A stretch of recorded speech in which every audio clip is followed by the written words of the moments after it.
even this shit that he does, my son does it, and I used to ask like refs, like, is this legal?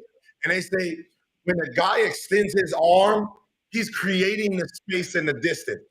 It's not an offensive foul unless he pushes off. So when you see a guy driving and he sticks his hand there, he's just holding them off, which is purely legal. He said when he starts using it to push the defense away, but if he just pushes and locks it, I'm like, oh, man, that's a creative. That's a hell of a move. Oh. Easy bucket. J-Dub had a good game last game. Yeah, he did. Don't listen to Gil. I'm just saying, man. Nigga killed my ticket. He definitely had a good game. I used to use the ball. And they getting to it tonight. Yeah, where I'm driving and I use my hand. Boom.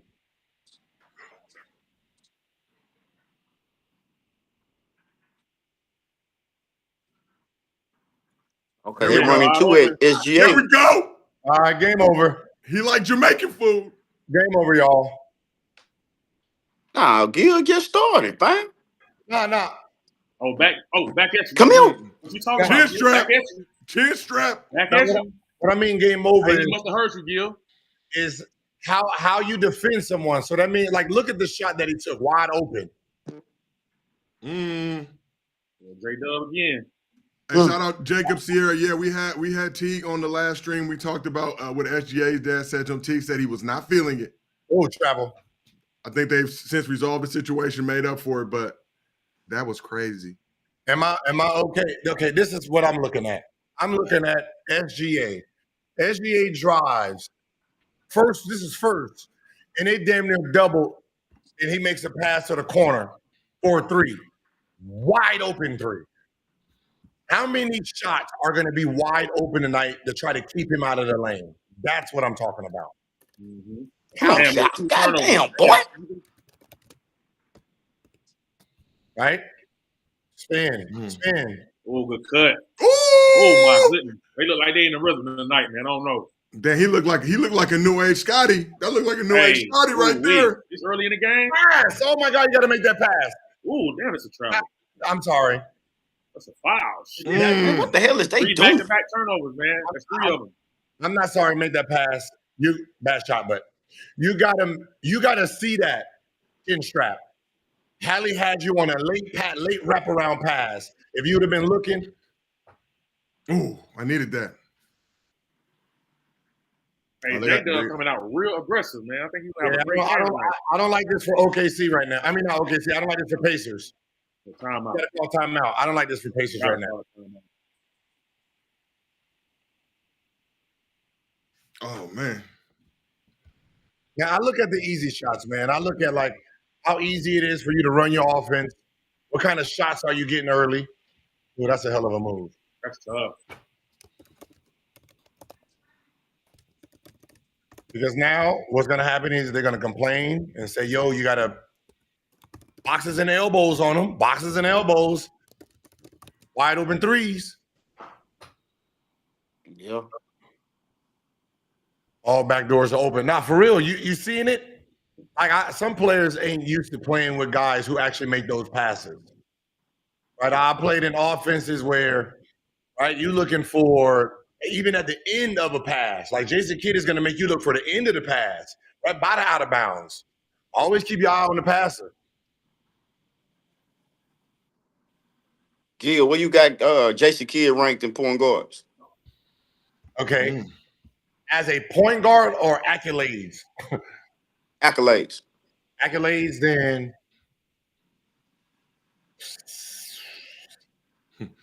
8, 9, second half of the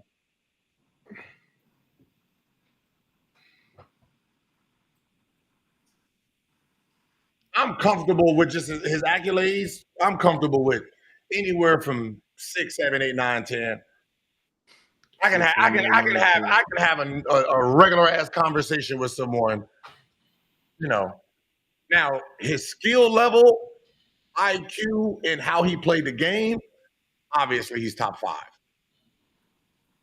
Was he legit 6'4" or shorter? Yeah. He was all the Yeah, fucking pro. Okay.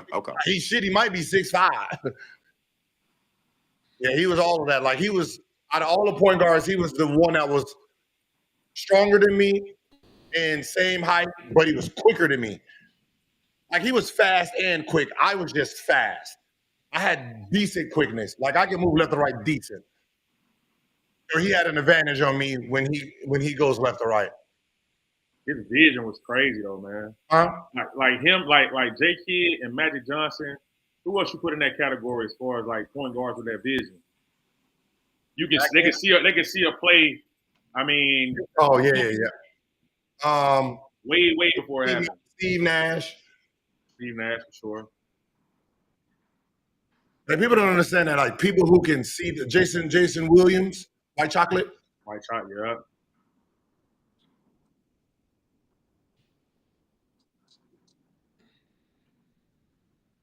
Like I made that statement when I said, Chris Paul is he's a passer. Like he's not in that same, like when you're breaking groups up of guys who pass the ball and guys who create passes. Chris Paul is in just passing the ball, just pick and roll. Let me make the safe plays.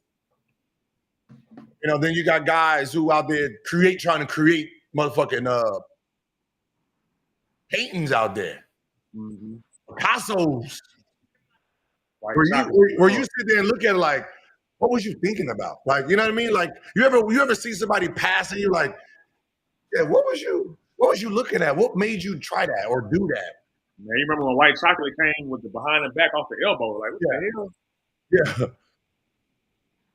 There's sometimes like Hollywood's flashes of like, yo, what was you sensing there to make you even try that?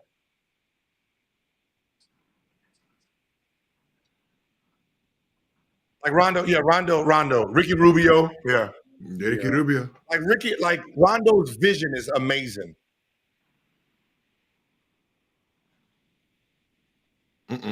There we go. They already brought him in at the. They brought in Obi already. Yeah. Okay, Obi. Okay. I'm Canadian too. Oh, we got it off. You don't get the rebound, fam. Yeah. Man. Yeah. You can't let him get that deep, man. You can't. I blame. You can't let him get that deep, bro. That's Nembhard. That's Nembhard's fault. That's Nembhard's fault. Not only because he got the offensive rebound, and he missed the layup, and his man took off. No foul. Rick Carlisle just trying to get his team going. That's all. Yeah. That ain't shit. He moved enough. SGA gets that call. Superstar gets that call. SGA definitely get that call. Yeah, I'm just it ain't listen. A superstar gets that call. It's not a foul, but a superstar gonna. Nigga, Nembhard ain't a superstar. Huh? Yeah. Canadian. The knee. I mean, if that was me, I'm gonna be honest. I'm getting that call, depending who I'm playing against. I agree with Dub though. Rick Carlisle used that to try to lock him up. I got some bullshit in my day. I'm not even gonna lie. Oh my goodness, man. That's a championship experience right there, good. That's Alex Caruso. You said. Yeah, is it championship experience when he takes the ball out? I can tell you. He takes the ball out like a 6-year-old. Halliburton got to get active, bro. He dropped 20 pieces like a grown man, though. Go up. There we go. Oh, don't give that foul up. Don't make it an and one.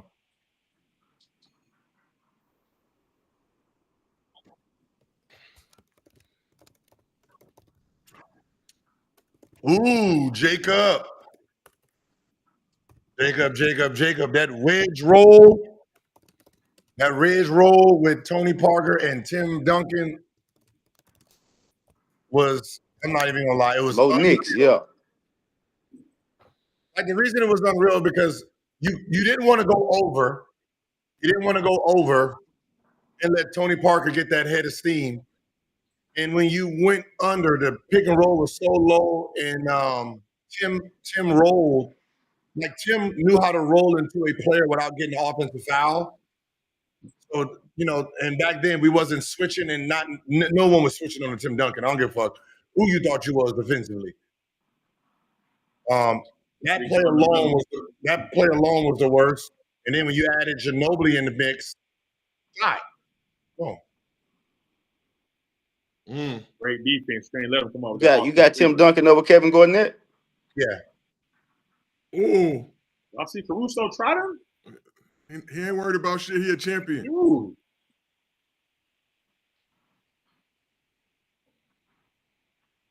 Yeah, because I felt Tim Duncan was the go-to guy when you needed him.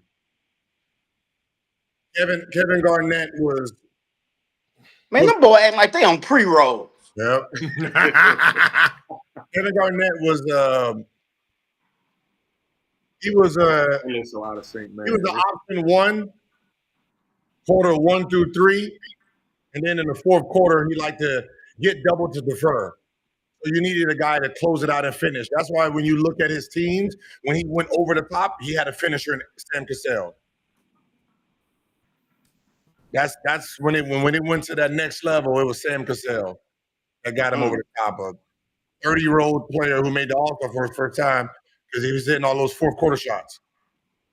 Give my boy Sam a head coaching job. He deserves it. Oh, that's a nice pass. Come on. It's a travel too. Ooh, put him on his neck. Woo! Nice. Hey, square up, nigga. Nah. We know what time it is. I like that. I like him. That was his white side. Hey. You travel. That's a walk all day. See, and this is why I talked about, man, like when I was saying it today, but I guess they didn't understand your question. What would you do different? No, they were just on one today, Gil. Niggas was all emotional in their feelings and shit. Right? It was weird. Hey, what's wrong? Like,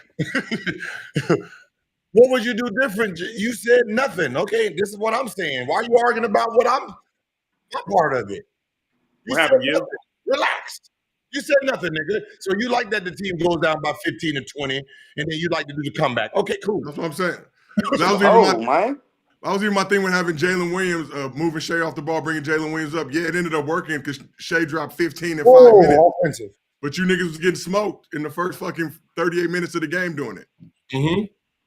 So is it going to work again? I don't know. I don't think so. Am I expecting SGA to drop another 15 points in 4 minutes and 38 seconds? That's a tall task. He said, I didn't say anything I would do different. I did say, I said, I would make an emphasis. Like, I don't know. Okay. Let's say TJ comes in and TJ is killing us. I would say, when TJ gets in, we're going to focus our defense on him more. He is changing the tempo of the game. We're going to put a focal point on him. That is changing. Because most likely they're just playing his ass straight up. Good job. You can draw fouls too, Siakam. I love watching players draw fouls. Yes. Great move. Trust me, I went in a game plan where we changed damn near every quarter because that motherfucking LeBron was whooping our ass. Double him. Man up. Trap him. Triangle and 2. Switch. So chat asking about the Grizzlies Magic trade. You think the Grizzlies hold on to their picks? There was a report from Sham today. The Grizzlies going to look to build around Ja Morant, Jaren Jackson Jr. They've got those now 4 unprotected first pick swap. You think they flip those to try to get another star in there? Listen, they're going to – listen,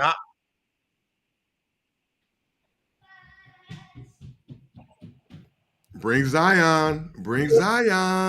Man, the problem is when you talk about what a team should do, and when you start talking business of basketball, fans don't want to hear it. Nobody wants to hear the actual truth. They want to sit there and pretend that their team actually got a chance to win. Ooh. Ja Morant, listen, I don't see how. It's a foul, man. Come on, Caruso. Go make a layup, Caruso. Ooh. All right.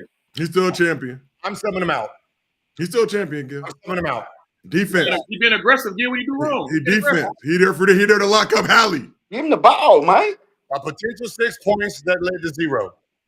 See, there you go. Look what they're doing. They're not a nice flash. I like him, man. God damn, I like him. I like him. He knows how to play basketball. Instead of sitting in that dead corner to try to make that pass, he flashes. Like this right here, Caruso. This is his 6th possible point, and he ain't. He was fouled, Gil. Tried to dunk on the fast break, missed that. Then he went in and just tried to make a layup just now, not before this one. Fucked that off, and then he just fucked this one off. Defense, Gil. Defense. Good. Make him refocus. But yeah, I think with Ja Morant, you got a ticket seller. You got a young core. If you think about the end of last year, they had too many small guards. They're just playing Bane, Ja, and Pippen at the 1, 2, 3. The fuck are you going to win with that lineup? Like, what are you doing with a lineup? Everybody's 6'2" and under. Right? So, you had to move one. You're not going to move your ticket seller, right? Ja. Pippen is so cheap, and the value that you have for him, that's a perfect. Can't move him. Yeah, you know what I mean? You're not going to get the value. So Bane was the best option that they can get. But you can't really play John, Scottie Pippen together, though. They both like 6'1", 6'2". They did. That's what they were playing last year. They started all 3. And how did that work out? Yeah. So they're gonna start him at the 1, 2, and probably have KCP. Yeah, but like I said, Jalen Wells hurt up doing a bunch of injuries. So if this team is healthy, Edie obviously just had the surgery too. But if this squad is healthy, now they can flip those 4 first-round picks. I'm telling you, don't be surprised if Zion ends up in Memphis. You don't need it. Oh, that'd be nasty. That'd be nasty. Goodness. It's not a thing. Like it's too much superstars in one city that can accommodate. You can't change your ticket prices for them. Right? You know what I mean? You can't change it. You get Zion, you can't change the ticket prices like that. It's not New York, LA, Miami. You can't go from $2,000 seats to $15,000 because you got 2 rock stars there. That's not how you can't do it. The fan base can't have it. So I mean, Memphis got a little money around there, man. Got a little money, Gil. If this was Tennessee, yeah, but not Memphis, man. So, Gil, we got a question from Jacob Sierra. He keep throwing money into the offering plate. He said, Gil, what would you say if Orlando was eyeing Elijah knowing they are not taking winning serious?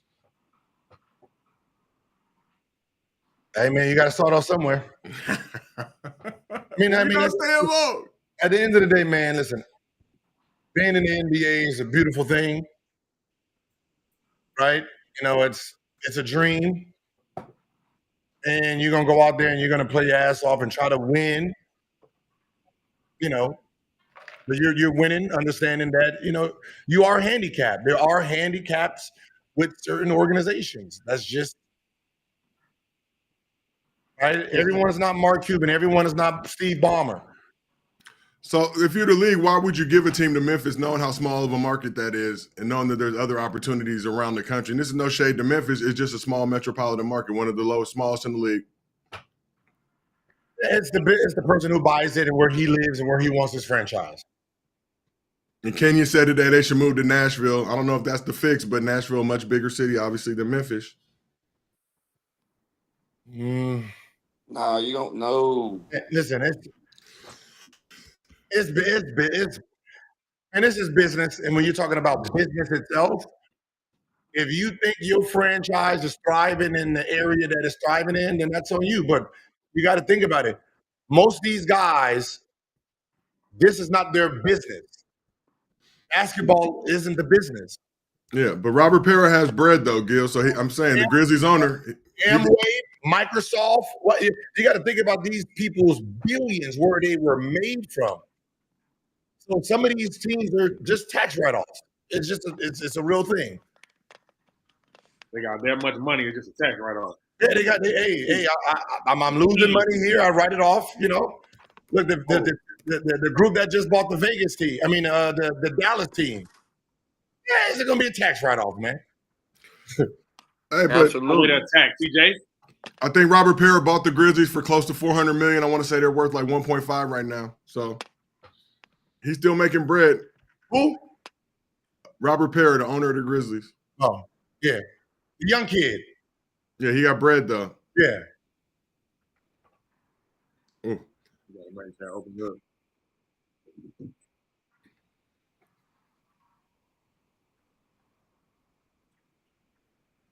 Mmm.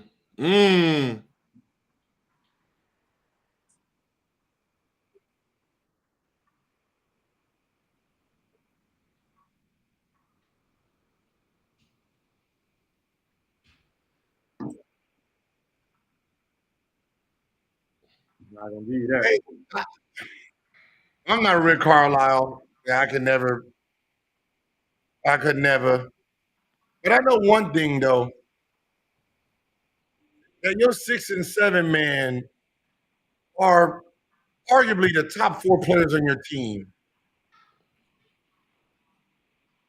Rebound.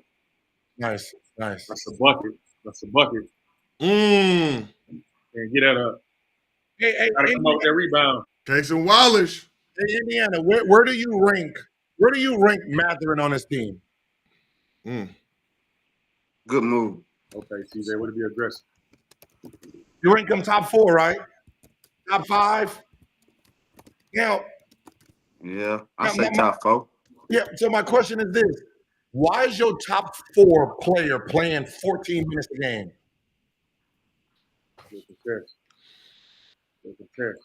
Rick, you got to ask Rick Carlisle. Hey, this is what makes TJ so special, man. Y'all see the hustle.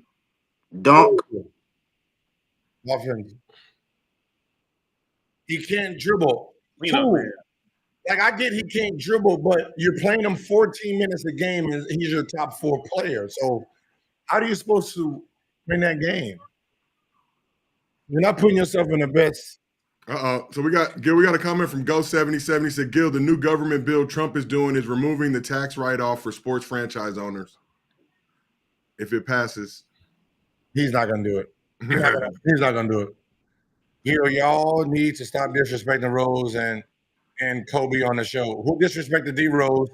And no one disrespecting Kobe. It's just the problem is reality versus emotions. And the emotions of you being a fan is keeping you from just reality. Like if anybody says Kobe was equal to Shaq when Kobe was 18, 19, 20, 21, I'm not trying to pay attention to you. I played in the NBA. We scouted. That was my favorite player. Right? I know when he took over. The fuck? I know who Shaq was. Go back. What the hell you doing, Siak? Damn, it's like you're doing your 4th turnover. I think you're looking at the check. Y'all think that some take offense when you call Batman and Robin, but I think the whole point is option 1, option 2. However you slice that up, Superman, Batman, whatever you say. Superman, Batman. Gap, Old Navy, whatever it is, there's an option 1 and option 2. McDonald's, Chipotle. Okay, and this is why people are stupid. Superman. Ooh, good block, Miles. Batman and Superman is way more disrespectful than Batman and Robin. Buckets. Oh, God dang. Turn on big for nothing. Right, relax. He don't be getting no rebounds. No, it's not Gil. He jumped this high off the ground. You said it's not? Okay, Superman is from not this earth, right? Batman is a billionaire that puts on a suit to fight. If he takes the suit off, he's just a billionaire. Superman is Superman with the cape on or without a cape. He's unhuman, right? Now, Robin can put on the Batman suit and do fairly well with all of Batman's gadgets.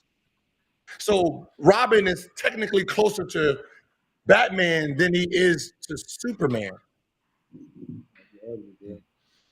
And If as you want to Jacob Sarah pointed out, Robin turns into Nightwing and does that work. And just to be technical.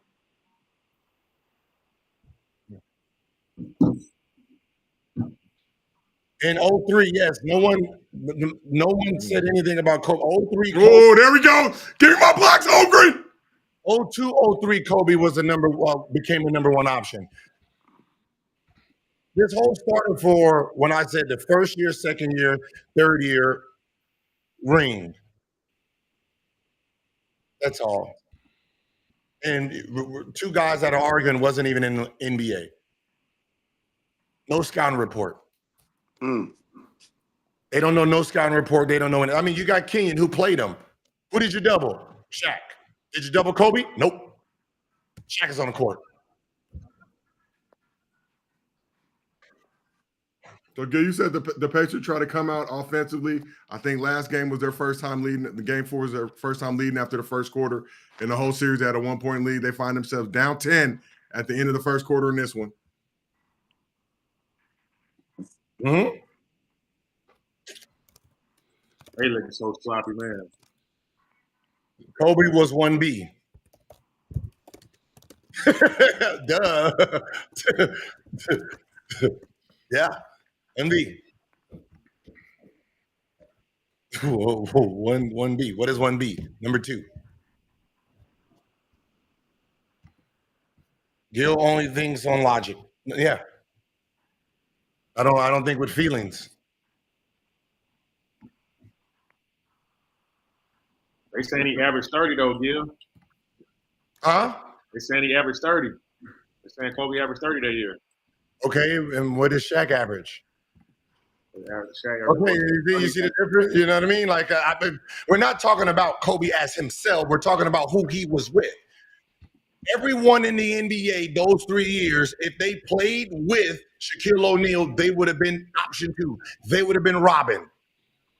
He was the best player in the NBA. Yeah. There's not going to be one player that's going to argue with you. There's not one player who played 99 to 2002 that would have put Kobe next to Shaq and say they were equal. Their scouting report won't say it. They won't verbally say it. There's no coaches, nothing. It's just fans that says it. Because they didn't have to guard Shaquille O'Neal. 03, this is not 03. This is not, I'm not talking about 03. They didn't win a championship in 03. Jesus Christ, don't act like I don't know. They didn't win no championship in 03. 99, 2000, 2001, 2002. Come on, man, stop playing with me. See, that's their problem too, Rashad. He's talking about the 03, 04 Kobe. I'm talking about the 3 years before that. I know my timeline. I've investigated. Listen, man, look. Just so y'all don't think, what name is that? Can you see that? Can't see it, Gil, but I'll take your word for it. I want to see it. Don't get Stephen A. Don't get Stephen A. No, I talk to the players that are on the team. Yeah, because Rashad ain't coming to the league to what? Rashad got drafted in 05, right? Yeah. Yeah, 05. So he wasn't in the league to know. I've asked this conversation with Derek Fisher, right? Trying to figure out what happened. Like, why didn't y'all run off 4-5? Like, why didn't y'all? And he said this. He said, Kobe came into his own. He said at the end of that third championship, when they played Spurs, and he came into his own, and we sitting there like, yeah, young fella running for the crown. Out, and he said, that summer after the third championship, and they went into training camp. And they went into training camp. Kobe was on a mission. And he started off that season. Shaq got hurt. He started off that season, and he was the number one option. And then when Phil tried to rein it back in, and then Luke Walton said when he got there, his rookie year was their last year. He said, them boys wouldn't even pass the ball to each other. He said it was like they were both number ones. Wide open. You can't give him that. See, even back then, like people don't realize we was trying to figure out in the league who was better, Cole, Another one. Cole or T-Mac on that 01-02 season. Turnover straight ball.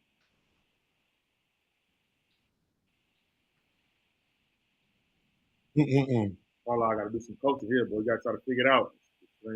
Right. And I can tell you this: my trainer told me this. He said, I'm taking. Now, this is when they were both Kobe and T-Mac was going at it. He said, I'm taking Kobe all day. And I said, why? Give me a block. Hold on. Moger. Huh? Kobe Moger had a better Moger. He said T-Mac is a dog. And I was like, dog? Yeah. He was like, nah, dog, lazy dog. He said, Kobe is by far. He said, when it's all said and done, Kobe's going to blow T-Mac out because of the motor that he has. He wants to be the best. There we go, Siakam.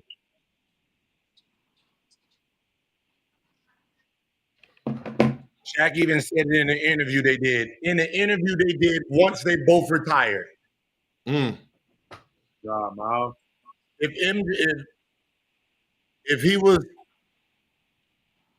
they understood who was the number one option when they played, they wouldn't have broke up. I just told you. But it shifted though, right? At a certain point, right? And if you Shaq, the end of the third championship, the third championship, the Spurs series, and then going into 02-03, Kobe was the number one option. But if you Shaq, you don't want to hear that shit. You didn't want to hear it. He didn't want to hear it. He didn't want to hear it. And then you know, some of those players said if Shaq would have had it that 02-03 season and it was his, he said we would have probably four-peated. But nobody want to hear that. Halliburton. Oh man. Man, get out of here, man.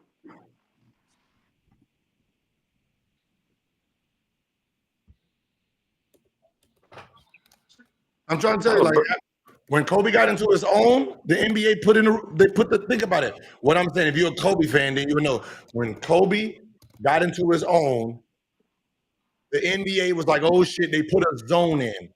Think about what I'm saying. The zone came in after they three-peated because now Kobe came into his stardom. Like, oh shit, he is dangerous. They put a zone in, pretended they needed more shooting. No, it was to stop them two niggas. So you can zone them up because you couldn't double both. So now we can sit people in front and back. If Tim Duncan, a healthy T-Mac, and healthy Grant Hill, Lakers don't win 3 in a row. Win what year? If they play together? Yeah.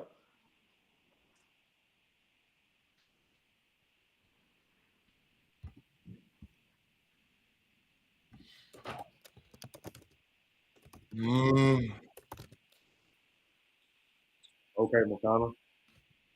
Maybe.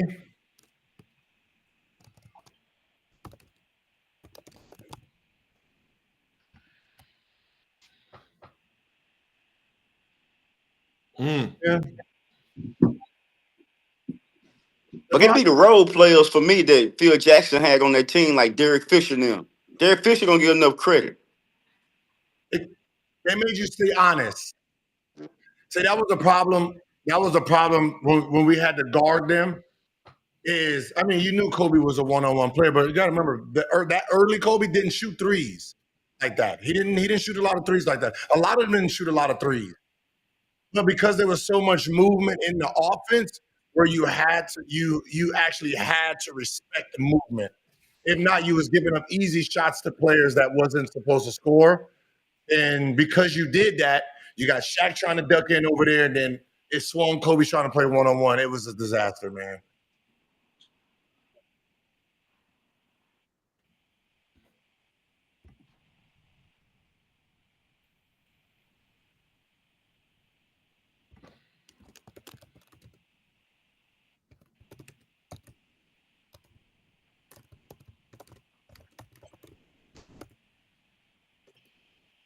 Why does a baby mama say I'm still immature? I am. Okay, chin strap. I am. Like, do you know what I mean? Immature. When people call people immature, it means that they don't take serious stuff serious. Because you take it serious. I'm immature because I'm laughing and I don't take the shit to serious. Like, okay. Gil, do you take serious stuff serious, or do you just have a way of showing that you act like you don't take it serious, but you're taking it serious? Depends on what it is. If that makes, do you use humor as a coping mechanism? Yes, I use humor as a coping mechanism. An attention diffuser is basically what I'm saying. I do. So even if you're joking and giggling about something, you may be taking it serious in your head. Yeah. I don't want to be around a nigga that's mature. Boy, that's a stressful ass room. God damn. You ever been around a nigga? You ever been around a mature person who trying to pay rent?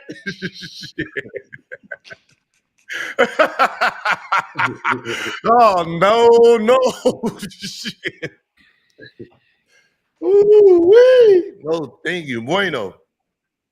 Do I believe Kobe MJ was cooking people at 50? Hey fam, listen. Chat is fucking unbelievable. Hey, listen, the MJ camp, there wasn't a lot of people who made it out of there talking about they got the best of MJ all the way until a few years ago when he let the camp go. When it comes to one-on-one, he was good. This nigga just did a push-up before. Hey, it might work. Let's see. It might work. Yep. Oh, no. See? Going to push Worse than me. Gil before the clutch paycheck.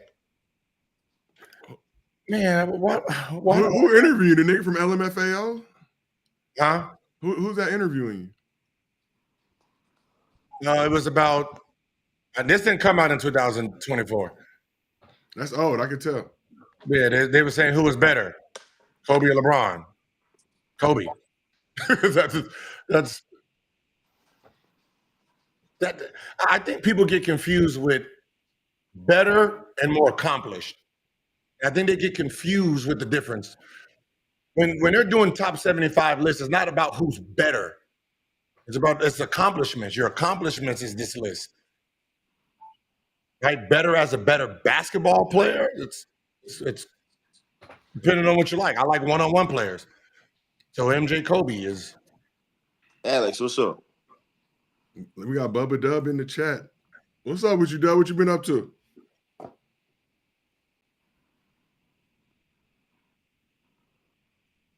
Like Beasley versus KD. Who you taking? I can't. You say Beasley versus KD? Yeah. Hey, a lot of people would just automatically say KD, but man, Beasley is tough, bro. Like Beasley a dog, bro. That's Yeah. Nobody's saying who's. a hell of a matchup. You're not saying who's the better basketball player. Exactly. We're talking about who is one-on-one. Now, I would pay money to watch that game. A lot.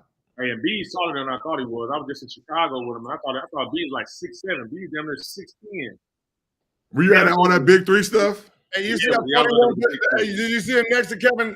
I mean, I'm looking at him right. I'm looking at him face to face with Dwight. That's why I say damn near 6'10", like face to face. Like you're not 6'7", bro. Dwight 6'10". Hey, did you see that conversation with Joe? No, was it Joe Johnston? No, T-Mac. When somebody was like, "Yo, T-Mac, you about 6'9", 6'10". It was him and Kevin Garnett. Yeah.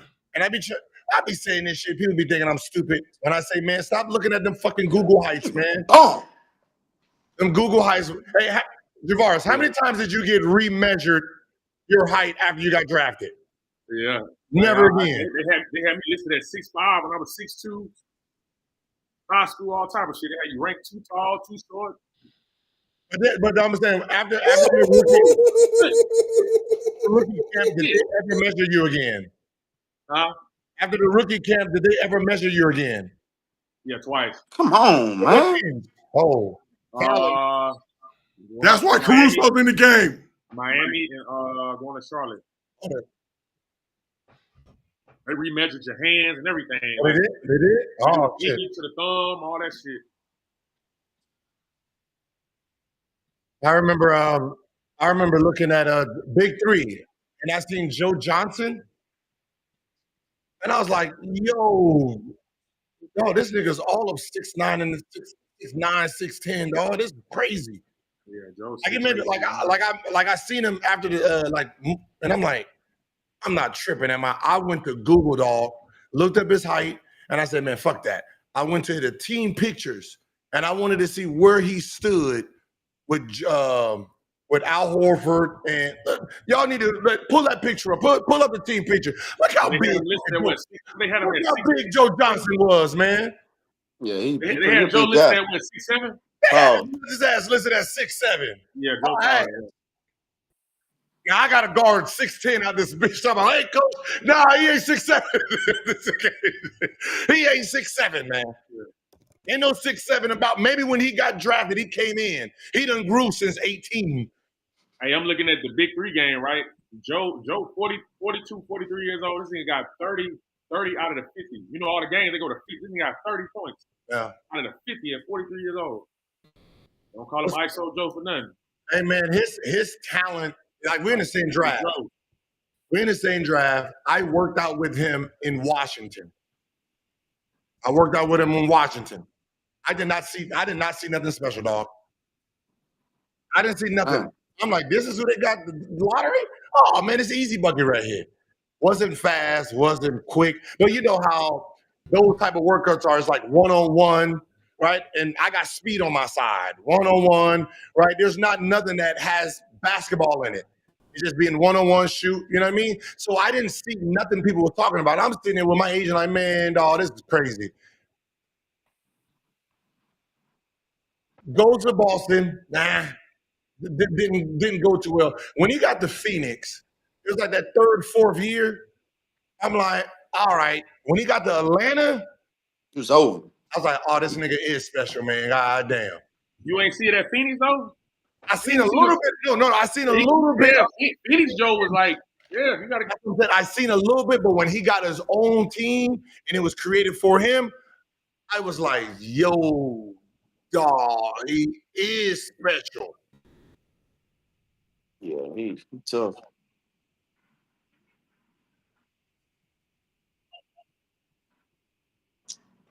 Who's a bigger one-on-one, Joe Johnson or Paul Pierce? Two different. Paul.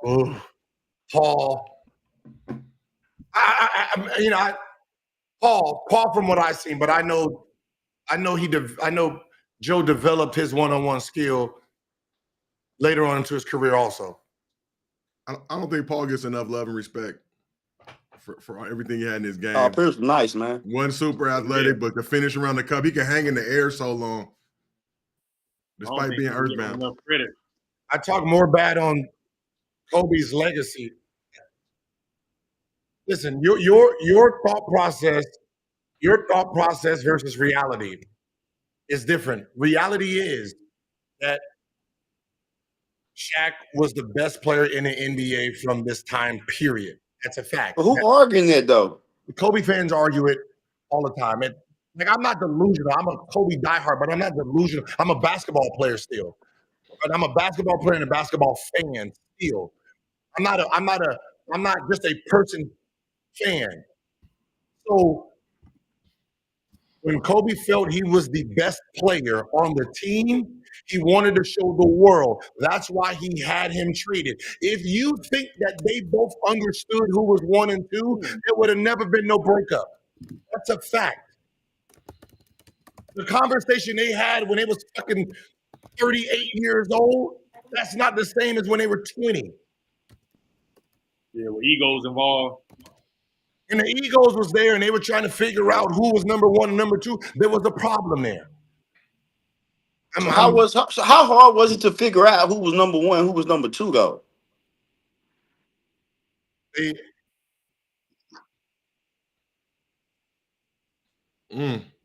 Phil Jackson couldn't establish that. The Zen master, and he got his ass. when he established who was number one, who got traded, who got fired. Well, we know, Dr. Buzz, he went with Kobe. They acting like I'm making something up. Like Kobe was being compared to Penny Hardaway to Shaq. He didn't like it. People was trying to figure out who was better between him and T-Mac. He didn't like it. And he's saying, if I didn't have Shaq with me, I would be blowing you niggas out. You're beating me in scoring. I got Shaq with me. Let me get rid of Shaq, and I'll show y'all. And when he got rid of Shaq, he showed us.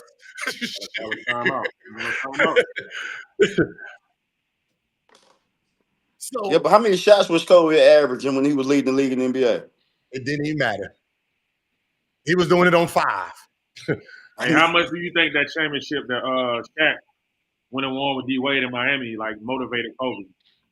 That nigga probably stayed in the gym 20 hours out of 24. Nah, man, listen, Kobe was to shake the house up like that, and it's like bet on me, and then he go win another ring. You got to remember, Kobe had to drive him crazy.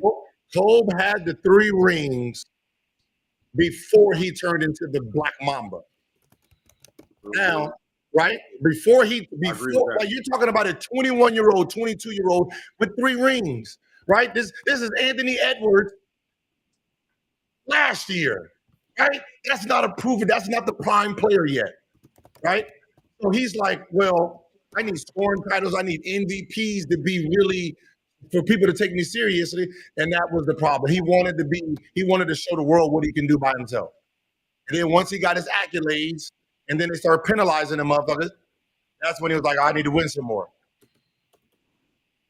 Hey, do you think it was ever a conversation between him and Shaq where he's like, look, bro, I want the number 1 spot. Like I'm number 1, you be number 2. And if you don't have the number 1 spot for long enough, and they just couldn't, the egos wouldn't allow it, or it just never happened. Egos wouldn't allow it. You're talking about Shaquille O'Neal, who was top 3 player in the NBA those 3 years, then missed only 10. I think Shaq only missed the first 10 games. And it was Kobe's team. And when Shaq came back, Phil Jackson was trying to convince Kobe to take a back seat. And nah. Or you never think it was a conversation between them two, like man to man, just the egos won't allow it. No. Listen, this is my rookie year was their last year together before the Shaq trade. To put it nicely, they were not on the same page. They were both number 1 options because they wouldn't pass the ball to each other. Like they was really trying to figure out. Like I know they wasn't on the same accord because even when Shaq got to Miami, he felt he was the number 1 option, and D Wade took a back seat. And what happened there is, after the first year, the second year, Shaq missed the beginning of the season. D Wade had them boys moving in a different direction. Shaq came back against the Lakers, and D Wade and Kobe was going at it. Shaq was pissed off. And Gary Payton had to sit his ass down and say, hey man, we're gonna move with the young boy. I came here to win a championship. Ooh, nice pull up. Hey, I want to think about that. I need to ask the Melo and KD when they were both on the Olympics. I know those 2 played 1-on-1. Who that? KD and Melo. I know USA basketball. Them boys play 1-on-1.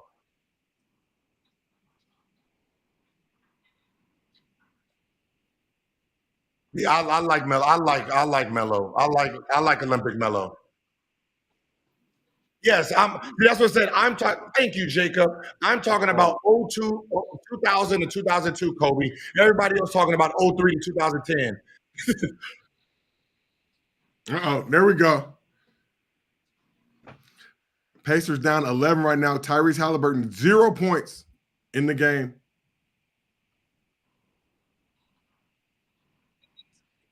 What Kevin Durant got to do to be in the top 10? That's tough. Is Kobe in my top 3 of all time? Yeah, of course. My whole top 10 is Lakers, bro. I just got LeBron. I mean Jordan 1. Damn, are we Laker diehards? Thinking the whole top 10? My damn near whole top 10 is Lakers. I became a Laker fan when Kobe got on the team. That's what I said. I even created my shoes when I was with Washington. I love LA. It was a Laker colorway that dropped in Los Angeles. For all the Laker fans. Like I got Kobe over Magic, Kareem. I don't give a fuck about accolades. Magic, my GOAT, man. I ain't gonna lie. That's the greatest of all time to me, man. If he would have been able to play all the years, you know what I mean? He had to retire early. Yeah. But he came back. How many more years do you really have in him? You know what I mean? He would have kept going. Sit down. He would have kept going. Yeah, like could have had a 20-year career, 21-year career. Because Magic was hooping at UCLA through like 2003, 4. Now I say what you say. Oh yeah, I'm a Glazer. I'm a Laker diehard Glazer. With extra glaze, hot like glaze. I'm dead at, like I'm telling y'all right now, if y'all thought I glazed before, we got Luka, my Luka glaze boy. Y'all just might as well just call me Kunta Gil. It's yes, Kunta Gil. Yes, master. Yeah. We got him. I never loved a white man in my life. Oh man, I never had a white man to root for. God damn it! Woo, Lord Jesus. Kunta Gil. Hey, Luka the new Larry. Kunta Gilte. Hey, people don't know. I'm more of a Bronny fan than I am a LeBron fan. One, because I trained Bronny, so that's what I was about to say. I know you used to train him. So good. They're talking about Bronny being in the Lakers rotation next season, upping his minutes about 10 to 15 per game. Do you think Bronny is ready for the increased workload this season? I don't know. You got to see what he looks like. You got to see, how he's been working, who he's been working with. I mean, 15 minutes, man. That's a lot of minutes. That's a lot of minutes. That's a lot of minutes. And it's just a report. But got a year of league experience under his belt, was doing his thing in the G League. Like I'm not. Listen, I got my jerseys, man. Look, I got my. I'm giving Bronny 7 minutes. Yep. That's nice. Yeah, good 7 minutes. That's enough. Man, you too. It really depends on how you look in training camp, how hard you working. I'm sorry, man. And this is. I don't know who OB top end trainer is, but you are doing a bad job. You have a guy who has a 45-inch vertical, and he spends majority of his layup time doing little man. He's getting bad, man. Little man shit. He does little man shit.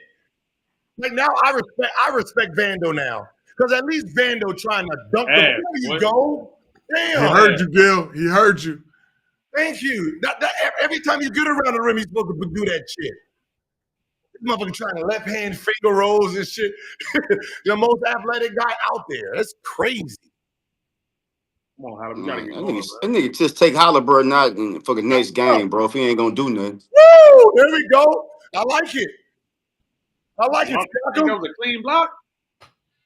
And one. I was about to say they better not call that. I needed the points in the rebound check. Hey, we are seeing it right now in real time. Chet. Man, what is it? That's what I'm talking about, man. That goofy shit. Come on, man. Chet in real time is showing his ass off for the last 3 games, man. And oh yeah, that's a great block. There wasn't no foul. That was a great block. Pascal know he ain't got no up. He vertical 27. So Gil, you talk about small market teams, the issues they face trying to cut the check, break the bank. But I've asked you this before. I want to know again. You think this Thunder squad, they like each other so much that dudes will take some discounts to make it all work to keep everybody there? Discounts, man. At least with that big 3. At least with the SGA, Jalen Williams, Chet, big 3. Somebody say Toppin playing like a woman. You ain't lying. I'm gonna be honest, and I'm gonna say it off experience. Look, I gave $16 million back to the team for Antoine Jameson. Like, I got offered the max. I asked Antoine what he needed and left $16 million on the table so they can make moves because I know, we had other players, up. Come on, man. It's the third game in a row you come in, don't do shit. If these are your boys, you would take a pay cut for your boys, right? It ain't even about winning. For your boy to eat too, you will take a pay cut, right? So it all depends on who they are as friends to each other. And when I'll say the difference is in your situation versus this one, you're talking about this being a championship team, best team in the league right now, has a chance to do something special, could be the next dynasty. It just feels if they win a chip this year, it just feels like they'll set the stage. I feel like Jalen Williams a type, like he ain't tripping. It all starts with SGA, man. Right? If your best player, the person that we look up to, if he shows an example of taking a pay cut, then you gotta remember because he's saying he need us and we are part of him. If he's taking a pay cut to show us, then we'll all fall in line. If he finds the max and you want us to take a pay cut, nah. Because he getting the super duper max. Yeah. I don't think SGA should take a pay cut. Candidly, just I feel like he's earned all that. I bread. wouldn't. And then it's over. He's earned all Not that. living bread. in Oklahoma. I ain't taking no pay cut living in Oklahoma. You got to pay me more. Nah, but then it's over then because if you're telling us that we're a team and you won't take a pay cut, why should I? Yeah. You're going to be a super duper nigga the rest of your life, right? You can take a pay cut your rest of your life and you still going to hit your numbers. Yeah, you can't take no pay cut living in Oklahoma, fam. You can take a pay cut living in Oklahoma. Everything cheaper. Shit, milk $2. Look at that. He didn't even have to take that dribble. Oh, yeah. Go right back up. Keep it high and go up. Yeah, he didn't have to take that dribble whatsoever. It's easy layup. How many rebounds he got tonight? He had 15 last game. Yeah, 14.15 rebounds last game. And we talk about Halliburton, too. Hallie looking like that leg might be a little janky. Went to the back to the locker room. Yeah, I think he hurt earlier in the game. 0 for 4. That might well get Halliburton might well even come back in the game, bro, and just get ready for game 6. Yeah, he hurt him. What? You said you're ready for what? Game 6. All right. They gotta go to a game 6. Man, just go back to Indy, man, and just Look at it. Love y'all, Indy. Y'all did great, Indy. Woo, we tried. We're gonna do it back next year. One of those speeches, man. It's over, man. Shit, ain't gonna be no next year. Shout out to Merlin71 in the chat said Chet missed 39 games. OKC still won 68 games. Their only weakness, they don't have a big athletic wing. I think what's crazy is they can still upgrade. They can upgrade at the shooting guard position. You're not rolling with the Dortcher chamber, Gil? Shaq acting like he Kawhi Leonard. What I'm saying is, I'm rolling with him, but you can upgrade. I was gonna say what? You would have made that shit. Oh man, come on, baby. Your 4-5. I like the 4-5. They know how to play this game. They're very smart. They all know what they're doing. All the way. Man, what is they doing? Bro, this looking so nasty right now. Man, this shit, I need to call a timeout or something, man. This don't make no sense. Nobody on the Pacers got no fight in them. No nut. It's like they ain't got no legs or nothing.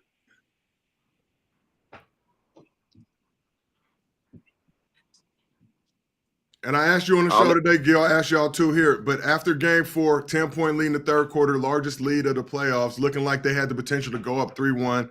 Pacers effectively tricked that game off with SGA killing in the clutch. Is there now carryover into this game? No, it's reality. Game 1, they was getting their ass whooped first 3 quarters. Game 2, they got their ass whooped, right? You going back to the building that was beating the shit out of you. It's not like they actually showed that they was competing. They end up winning a game. You can't take that away from them. But for the most of that game, 98% of that game, they was getting their ass whooped, man. They was sitting there falling, throwing the towel, and they hit a nigga with a haymaker. My game 1. Yeah. It was looking bad, man. It was looking real bad. They walked them down. It was unbelievable. Yeah, when you got a 10-point lead like that, man, against a team like OKC, you can't trigger a game like that all. Brian, DeMarcus Cousins, or Joel Embiid. It's over, man. Joel Embiid. Hey, man, I told you it was over on the fucking first 3 they made.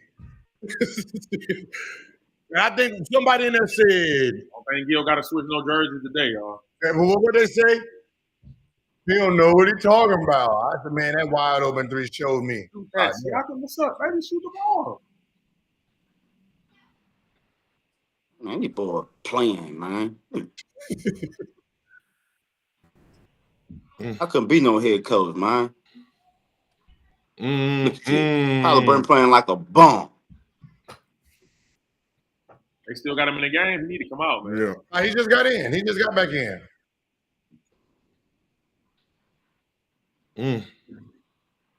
Oh, what's he doing?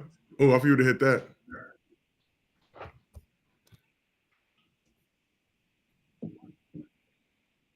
But that's what's going on. They struggling. Hey, 14 points. You really can't say like it's over with though, because Indiana was up 11-12. Got walked down. OKC, the buzzer call game, they was up 14, 13, 11. They stayed up double digits damn near the whole game.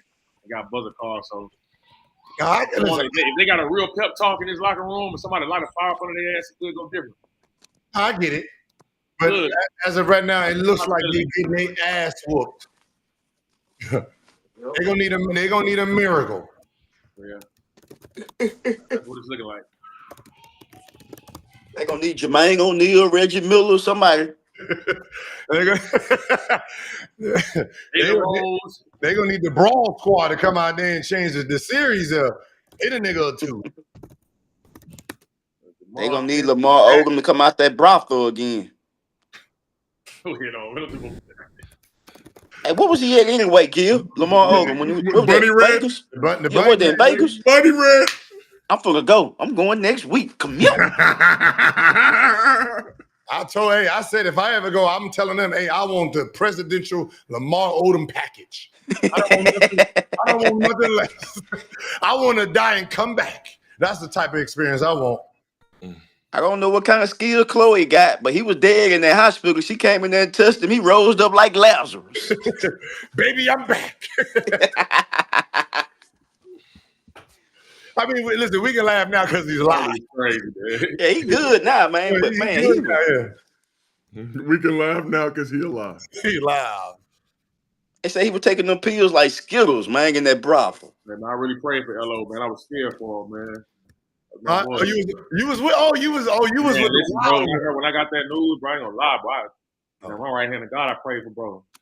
Prayed for him. We all prayed for bro. But until I found out he was at that brothel, getting off.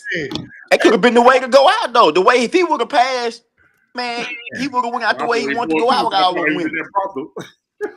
I just thought about it, Javar. Crazy, man. Hey, JC, you was on a wild team. I'm thinking about the players that you had a wild rookie team. That was a wild team.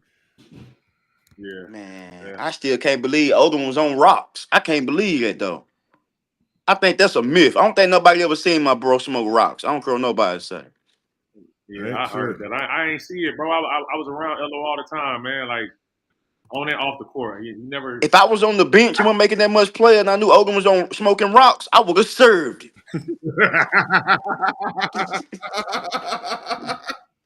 Hey man, who done got this nigga started, man? I'd have served Lamar Odom some big 20s. I mean, I don't think he's never said he did that, right? He's never said he did that, right? I haven't never heard him say it. Okay, then that mean he wasn't on it then, because he'll tell you. He'll say it. I was on this. Like he's a what's cool about LO is he's honest. He's too honest. He was on that powder though. Yeah. I was on. He'll say it. Like he's honest. He's honest, dude, man. I'm not even gonna lie. Like he's cool. Like I had him. That's what I said. I had him in the big three, man, when he was trying to make that comeback. And I can see, he was struggling, trying to figure out who he was again. So how much the lowest player in the NBA make now? Who? Like the players, like who make the least in the league now? Like what's the lowest? Like the league minimum, like the League minimum. 600, right, or something around there. It's like you got two-way contracts now and shit. So. Hey, Joe, I think it done went up though. I ain't gonna lie. You gotta look at the collective bargaining agreement now. That like 200 million. I know back when I played, it was like 400, 500,000 for. But it's fucked up now because you got the two-way contracts and all that other shit in the mix. So okay, yeah, I didn't think about that. So the actual like traditional minimum, I'm sure around there, but then they can get these other guys. Nah, they don't. Go So 7. Nah, they don't pay us when they take out tax. They don't take out tax when they pay us because you in different cities, man. Right, you in different cities. Damn, Red Panda getting old as fuck. So your financial advisor is supposed to write your shit off. Hey, who heard Lil Wayne last album? That hoe got more skips than elementary school. For real? I heard Not that. bullshit. I ain't listened to it yet. I heard that. Don't listen to it. It's bad like that, bro. Man, I love Wayne, bro. I've been trying to defend it, so I go listen to the album, bro. Man, shit. Hey, when you I don't know, man. I know how much you got respect for him and you love him, bro. So I'm like, damn, bro, what said about him? I don't know, man. I mean, is he stressed or something? God damn. Nah, I think what happens with him and like I call it that the gangster rap community too. They have the problem too, but you gotta remember he was a young kid star, right? So he was speaking older than the group that was supporting him. Okay. And then he gets to his 30s, all his fan base is under him. Those are the guys, that's the lean group, that's all that group, right? Once you got to a certain age, like the people who don't like his music now is the people that's the age now. 35 and up, they're like, I want to listen to grown folks' music. So there comes an age point where you outgrow the stuff he's talking about, and he didn't jump into the growth of the Jay-Z's and talking about that type of stuff. He don't talk about like what does Wayne sound like if he's bragging about Birkin bags and going overseas and trips like that in that adulthood. I don't, because he's never talked about it. It's kind of hard to listen to it. Right, Jay-Z's already he's been that level. Like what Jay-Z's talking about, he's been talking about for fucking 20 years too. But it was always it was way above what we can think about. Like we didn't know what Birkins and all this stuff meant when we was 15, 20 years old. Now we're like, oh shit, we can vibe to this shit. I can't look at GOAT though, boy. I ain't gonna lie. Like you gotta look at his run. The run was crazy. The run was crazy. At the top. What was that? 05, 06 when he went mixtape crazy? Like he put out like 5, 6 mixtapes in 1 year. Like it was crazy. Yeah. What you're saying is album after album. Like he still, he's older now, but he wanted to go. Like what you're saying is Jay-Z's rapping his age. There's a reason Jay-Z's sales is down on his music. Man, Jay-Z's 66. Yeah. Y'all noticed that Jay-Z was 38 when that first album came out. That's what I'm saying. So he's rapping his age, right? Now we're 30 years younger than him. So when we get to 66, we're like, oh shit, we can fuck with 444. Right? The shit he's talking about in 444. Facts. Motherfuckers, you in your 20s and 30s, you don't know the real lingo of that shit. When you start getting your 40, 45, you're like, okay, yeah, this is what we're talking about.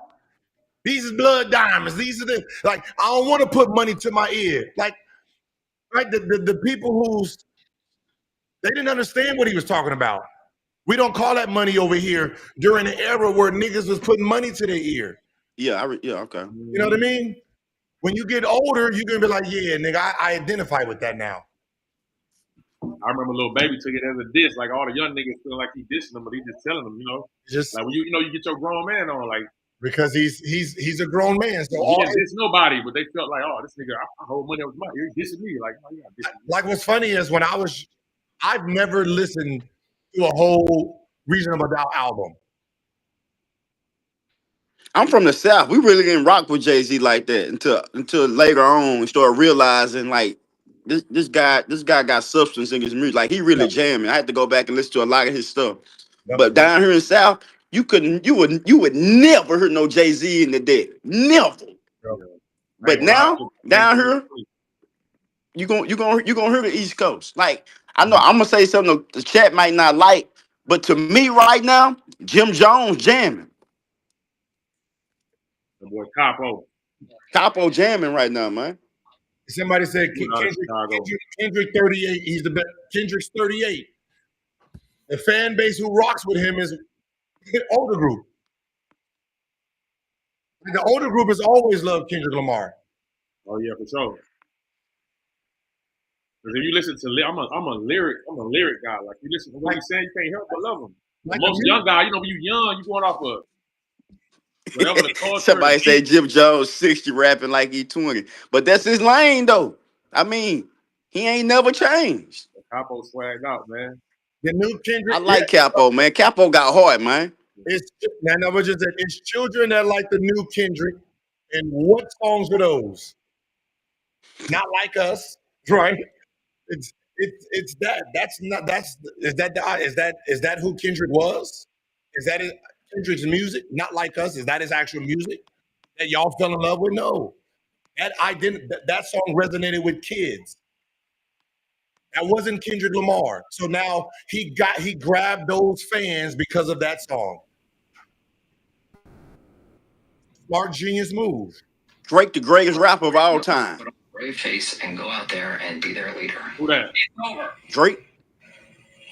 He Prince and Michael Jackson all in one. Right now is put on a brave face, go out there and be their leader. We fly high. Oh, that was my shit. We fly high. We fly high. All that be in the club. It's over. Like Dub saying Drake, the greatest of all time, man. What's that? That's tough. Drake, the greatest, man. Over Biggie and Pac and Jay-Z. Listen, if I'm in the club and they cut Biggie on, I'm walking out. Ain't no goddamn Biggie. It's Tupac all day, every day. West Side. Hypnotized?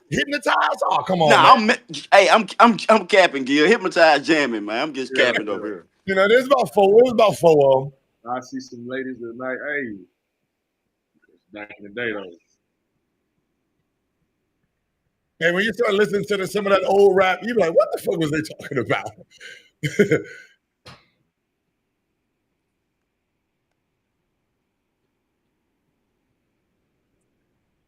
Hey, hip hop was gangster back then, but shit, ain't like it is now. All these smoking the op, sliding, gang banging every lyric. Everybody op. These little niggas Tupac different. the GOAT, Rum man. on my op. Like God, Y'all know Tupac the GOAT. Stop it. Man. We are screwed. All I can do right now. I don't need to talk rap. I listen to rap. It's over. What the fuck you think I listen to? I'm still listening to the Kendrick and Drake beef. It's only a year later, Gil. For the scope of time, that's not too long of a time.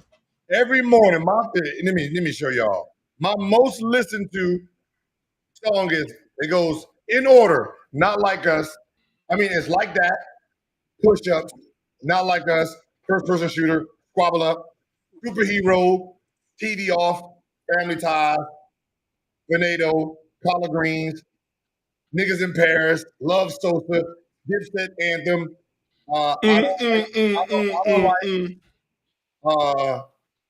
Fuck You Mean. They know. And Jody Lowe, And I'm just gonna throw this out there because it's in the middle of it because I listened to it a lot. And I heard it through the grapevine by Marvin Gaye. You gotta put the NBA Youngboy on, man. You tripping. We got a comment from Teddy Hart. Put $10 in the chat. Said Andre 3K, the GOAT rapper. Not a single whack verse ever. How many can say that? Andre 3000 don't even know his name no damn more. Never. He playing flutes and shit. With no lyrics. That's funeral home music he put out.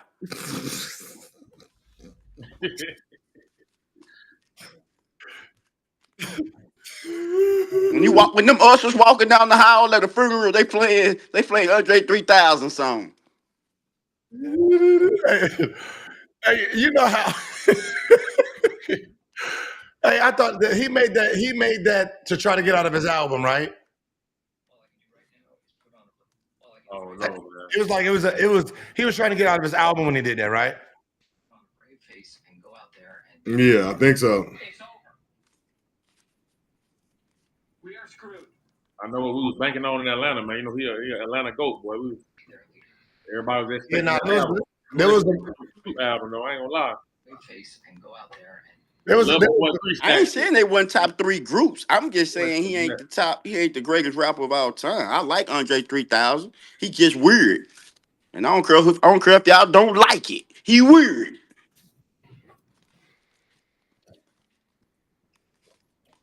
I miss DMX.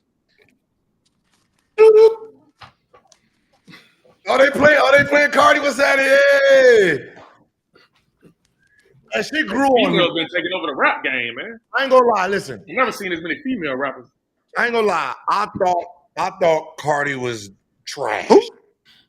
Nah, Cardi jamming, man. I mean, when she first came out, I'm like, you know, when you got Nicki Minaj and you listen to her rap and the Remy Ma style, and then you come in with her, and I'm like looking at her interviews, I'm like, nah, I'm not fucking with it. The consistency over time, I'm like, okay, I like her.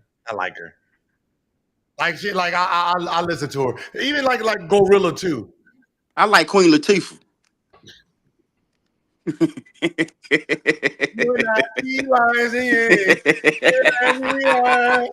crazy. I can tell you that you wasn't getting no ass when that song was on. Like, oh my God. Put that little Kim on. I'm trying to get you better respect me. Hey, Gil, I be listening to Shabba Ranks, man. Hey, listen. Shabba, you took it back then, bro. Hey, I don't give a fuck what nobody say. Lil Kim needs her flowers. She created a new face. No, she created the flowers. Hell, new face. No, I'm not talking about the new face she got. I'm talking about that old face. She created the first hole. When hardcore came out, the first horrors was created. Oh man, hey, pussy was easy when that CD dropped. Oh, they was throwing it left and right, trying to be Lil Kim. See, and Biggie and Puff Sugar big in jail then. That girl was 15 when she was with Puff Neil back then. Woo. Look, listen, y'all. Hey, listen. We had Lauryn Hill. We had uppity women. Yeah. Kim dropped, boy. What about a Dina Howard? Even though she was an R&B singer, though. Yeah, she was. She didn't pop it. She didn't do it how Lil Kim did it. Did that right there? Listen, y'all remember high school? There you go, right there. Somebody put it up. High school dances back then. Oh, it was on the floor grinding the whole time. You ain't lying on that. No, man, it was grinding on the floor the whole time. A little kid had it popping. R. Kelly wanted Lil Kim from the very start.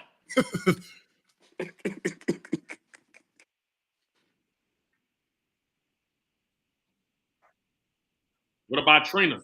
Trina came after them, right? Trina was fire with Trick Daddy. Yeah, Trina was fire. Her and Trick Daddy was fire. I don't know now. Yeah. You don't know now?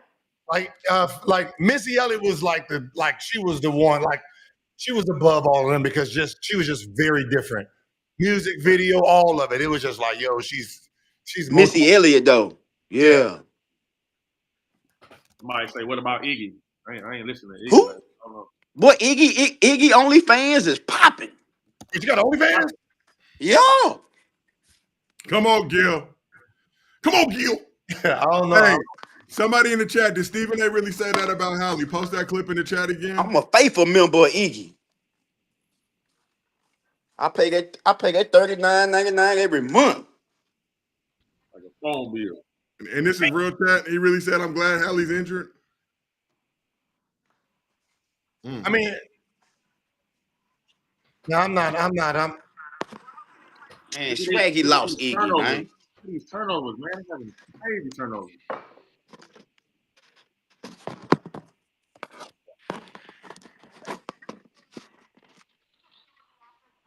See, I'm gonna get an Iggy DM right now. Come here. All right, let's see how y'all come out. That's game. Hey, look. Man, I wish I was on the couch tomorrow so I can ask Rashad one question. And your game plan and doing nothing got the same results that it got the first couple times.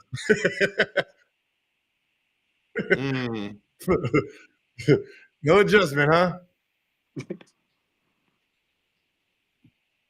Right, Mike, you crazy, man. No adjustment. All right. That's how we going on the game. We just gonna go out there and we just gonna play. We y'all gonna lose by 15, and then y'all gonna come in, and that's why y'all on the team because y'all gonna do it by 15. All right. What are you saying in the locker room when you're down like that, Gil? Like, what is to be said? Really, nothing, huh? Depends what kind of team you got, man. Right? If you playing for the Warriors, man, trust me, Draymond in there trying to slap or cuss at somebody. You know, if you got a real true leader, you know, he's letting y'all know, hey man, it's a game of runs. You know what I mean? It's a game of runs. We just got to keep nipping, stay close enough to strike at the end. You know, because, you know, just like anything, you get it down to 10 with like 5 minutes left, in the back of OKC mind will be a comeback. They have come back from 15-point deficits before. It's been a trademark of this team all playoffs. This one feels different, though, Gil. I'm just going to tell you, it feels different. It don't feel no different than it felt the first 3 quarters of game one they lost. But you got Hallie with right calf tightness. He don't look like himself. First scoreless first half in his playoff history. I'm just telling you, it don't feel the same. And man, you need your bench squad to come in and do bench shit. TJ McConnell might have to say today.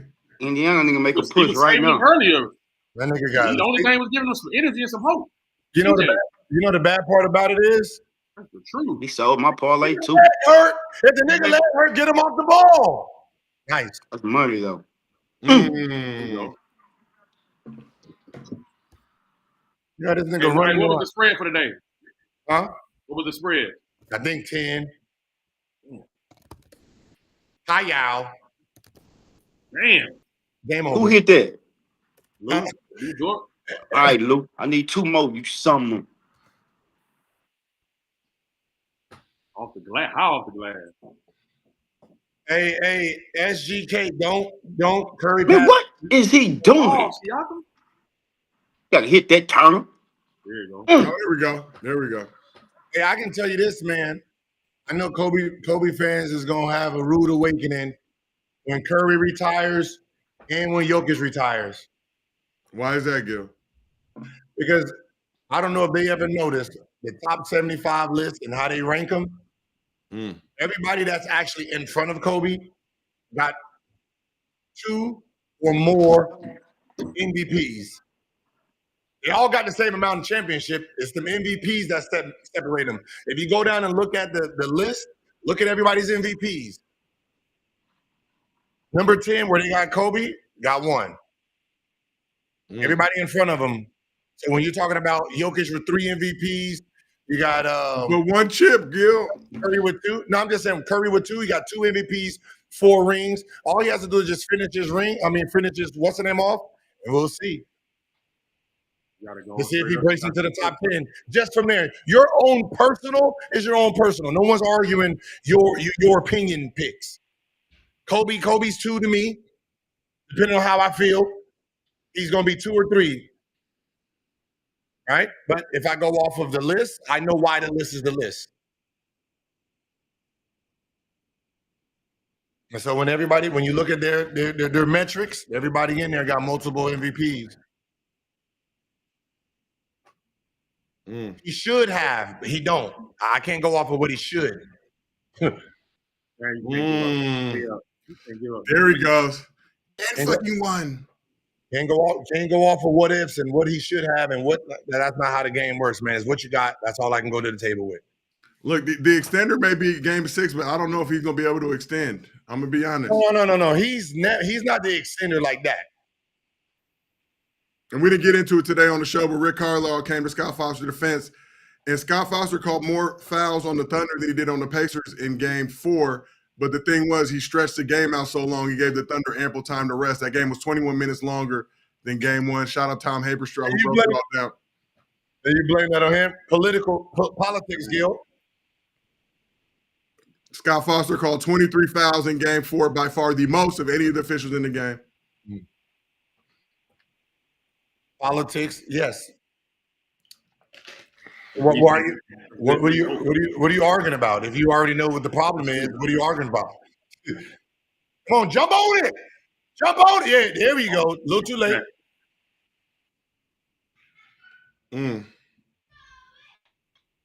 But it's 12. Okay, Pacers staying in it. Now they're trying. And people don't realize Shea has only taken 9 shots. So he ain't even got the cooking yet. He had 13 in the first half. Jalen Williams had 16 in the first half. He's conserving his energy for the last 5 minutes just in case. Do you think LeBron ends his career being the GOAT? Get one more ring? There's things MJ has that LeBron just can't get. MVPs, finals MVP, scoring titles. There's just things he can't physically get the way the game has been changed. And that's going to always be used against him. Forget leaving. I don't give a fuck about you going to a different city or you asking for help. You left to go get help or you asked for Dennis Rodman and these people to come to you. It's all the same shit to me.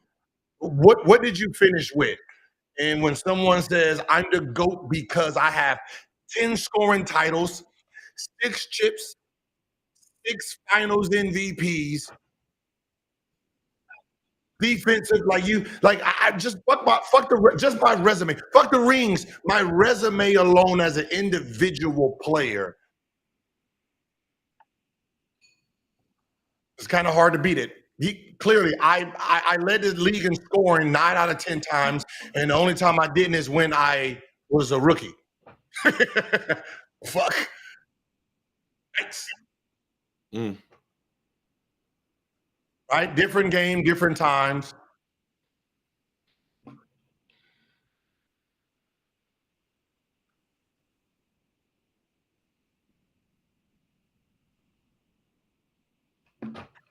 Hey, let me ask you this, Gil. If the game was as physical today as it was in the 90s, MJ era with LeBron, do you think that he still has this long of a career? It's still like Bad Boys, Detroit, like you said exactly. What was physical? Back then. I'm saying, but what was physical back then? What was physical? Yeah. What you mean? Look what they did to MJ. Look what Detroit did to MJ. One team in 88, 89. No, it was still. I'm talking about comparing to now. What now is more physical, bro. There we go. Let's go, show. It was what we was told. When you talk about physical, you only think of one team, the Bad Boy Pistons. You don't think about the Bad Boy Pistons from 80, 81, 82, 83, 84, 85. No. You don't think about – show me highlights of them knocking niggas out early 80s. Knock his ass out. Remember how Kurt Rambis got clothesline? It was no flagrant. It was a foul. What year? You got to get it. It's no flagrant. Niggas is still playing. What year? That was the 80s. That's what I'm saying. It's only the 2 years when they were dominant enough to do shit like that. But still overall in the 90s. Hold up, Joe. What I'm saying, so you're talking about one team that was physical, and we're pretending the whole league was like that when the whole league wasn't. Let's go, show. Overall, you don't think it was more physical than today's game? From the players in the 80s, they said besides them. There we go, show. They said Bird and the Lakers, they was physical against each other during that time. But for the most part, that's what we saw. He said for the most part, the league itself wasn't what people think. There we go, show. They said we didn't have trainers. They didn't have equipment. They didn't have none of that stuff back then. Right? They just played basketball, man. Okay, girl, I see you just playing with our emotion. I like 80s. I asked a bunch of 80s people about like what was the league like. Fuck the Padres, y'all damn right. And what was their response, bro? They said there was a few teams, man, that was playing brute basketball. Other than that, it wasn't. Come on, Miles, gotta go straight up. And he said, MJ, he said, with MJ, he said, people don't understand. MJ was a unicorn to the league. There was nobody that was built to stop him. Like, with the athleticism and the fundamentals. So either you had one or the other. MJ was one of the only ones, the only one that had both. Okay. And he had the athleticism over everyone and fundamentally sound. Right? So you got, if you look at all the shooting, think about all the shooting guards, the people who guarded him. 6'4", 6, they were all undersized, 6'4", 6'3", 6'2", wasn't very athletic. So they couldn't contain him. He was more athletic than everybody else. And the guys who were athletic was usually at the small forward. So his only comparable the only person who was comparable to him was Drexler, who played him twice a year. And Drexler was more athletic than he was fundamental.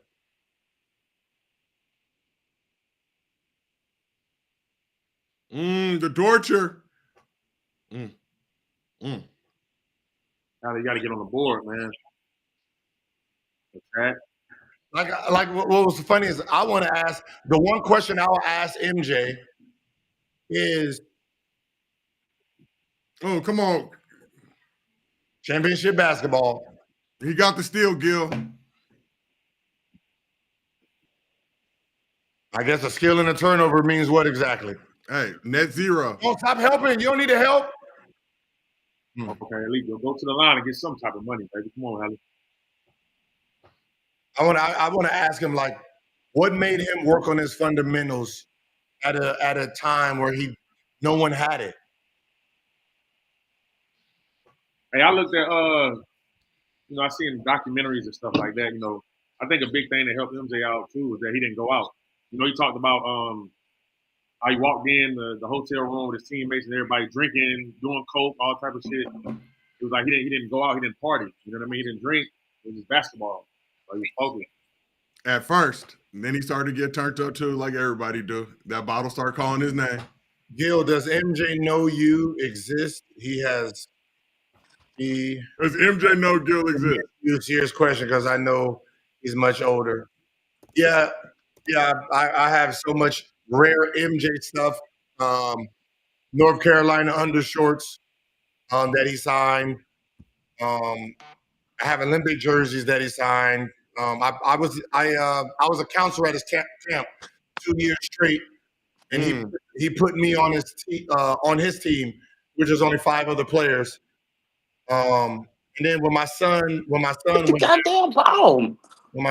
there, he called him out as a camp kid to do the shooting for the fans.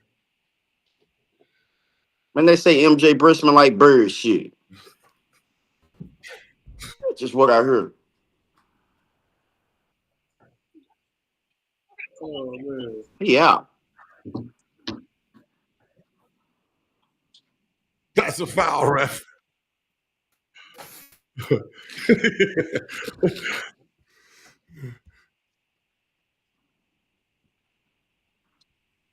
Pace still in this game, but I just come on, Caruso. rebounds. You a champion. I'll rebound every time I get a stop. Prison reform. Now, man, listen. Like,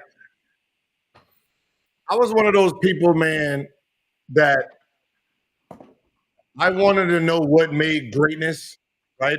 Like I was a weird dude when it came to shit like that. Like somebody's name.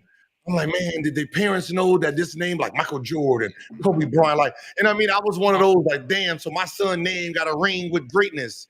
And I started Googling how many superstars, what was their background like? Did they have co-parenting fathers or just straight mothers? Like, who excelled to be the top? Like, what was the top family like? Right? So I started looking to what made greatness great. Like the Denzel Washingtons, I wanted to know what made someone like top tier. Okay, Obi. Okay, Pacers.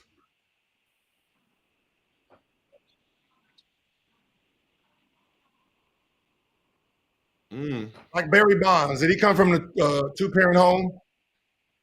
I think so. Yeah. Showtime. Bobby Bonds. Showtime two-parent home, right? What's so funny is I think is LeBron probably one of the top greatest ever to come from a single mother, single parent? Yeah. In the circumstances. Like, is he actually the only one? KD too, right? Or am I tripping? Yeah, KD.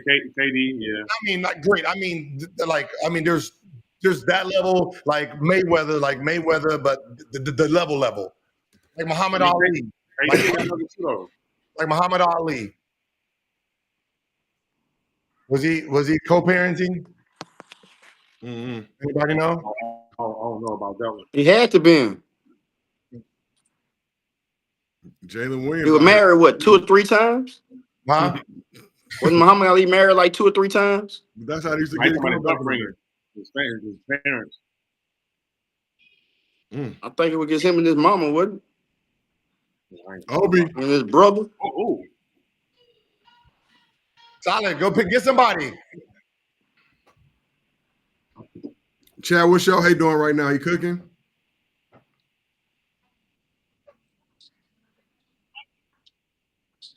Oh, he's not cooking. Now he's the greatest to come out of six. I'm just trying to say, like, when you talk about like legacies, that's what I said. I Google random shit, man. I be looking random shit up and looking. Stop the ball. They can't stop the ball, man. Stop the ball.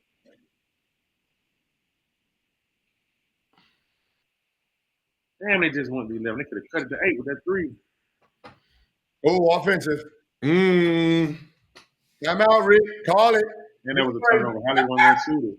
How they want to shoot the ball? Because even though it's 13, man, it just looks bad. But OKC does enough dumb shit to keep the game close. Yeah, because they're not pulling away. They took it to 16 and they keep letting them stay in that 10 to 14 range. Everybody watching would have thought they would have pulled away 20-22 by now. What's so funny is if somehow Pacers come back, they're going to pretend that, man, it was balling the whole game. Damn. And so the game going to end Sunday, so I got to go from ESPN straight to the parade probably. So I'm going to pack my OKC stuff. Gil, you going to ESPN this week? Yeah, I'm going to be on the Friday for the Friday show in New York. Congrats on that.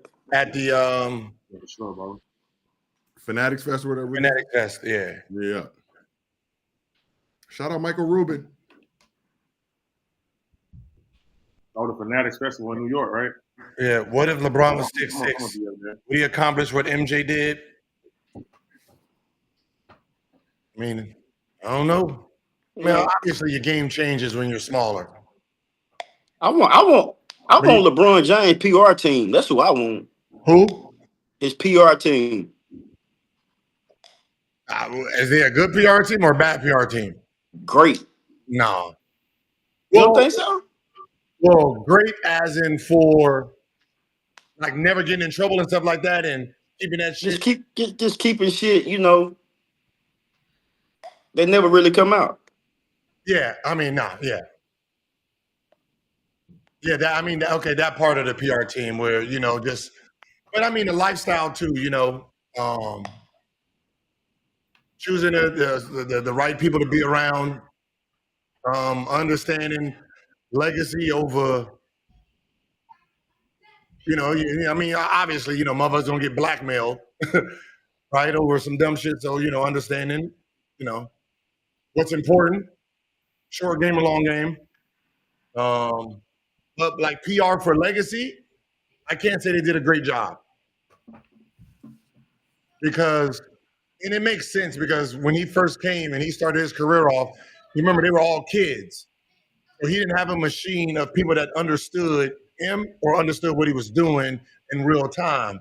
So the narratives that was pushed by the elder media group, they tainted the legacy from the beginning. Right? When you start throwing the narratives out and saying he can't do this, start poking at his weaknesses early, that's all people know. Like free throw merchant. I'm hearing little kids say, I can't fuck with him in free throw merchant when it comes to SGA. Like, so you take away this man's whole game and the skill that he provides by just saying free throw merchant. You know what I mean? It's like you're taking away real basketball, skill level by, just throwing these little things on it for people to gravitate to.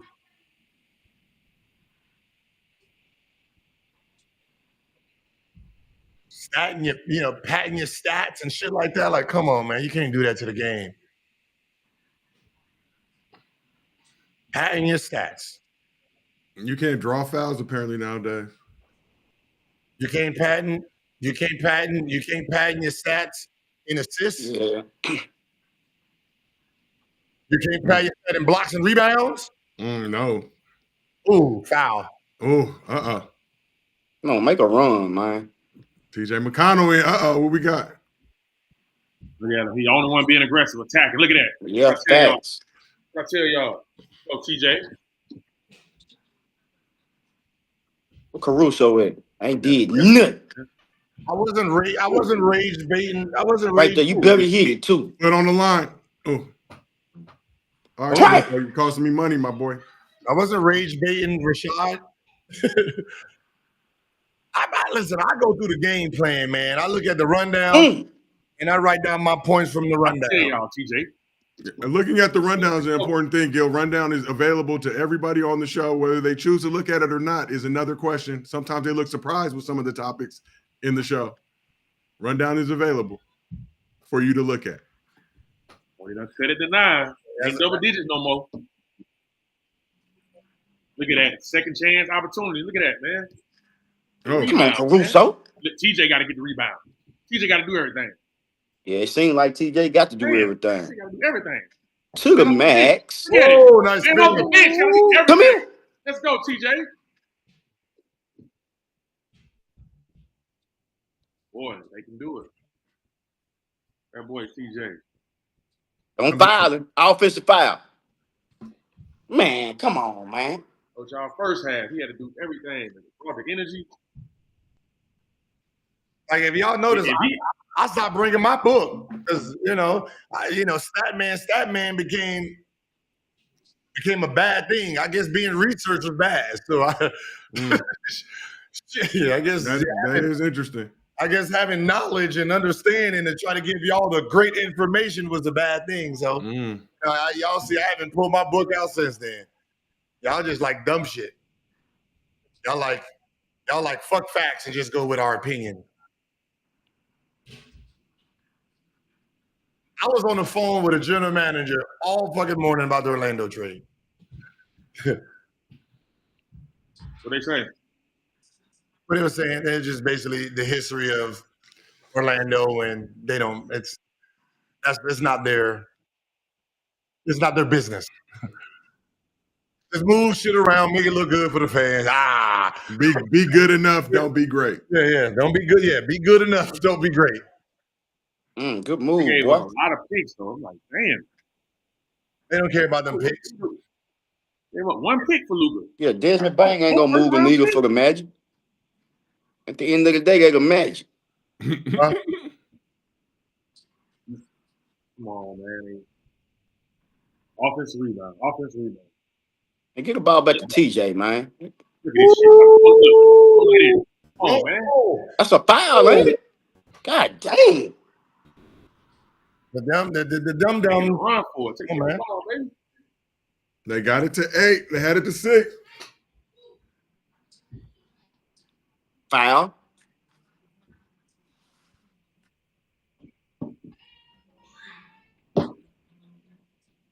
That's nice. Two of them players get TJ energy, boy. Listen, if Melo went to Miami instead of Bosh, do you think they would have three-peated? No, because it was Melo gonna take a back seat to Bron. TJ McConnell. That white boy got some. It was TJ again. Yeah. Caruso, watch out! I told you. You know the shoe came off. My TJ. I told you. TJ need to get tested. Not going. Okay. Watch him fouling. Watch.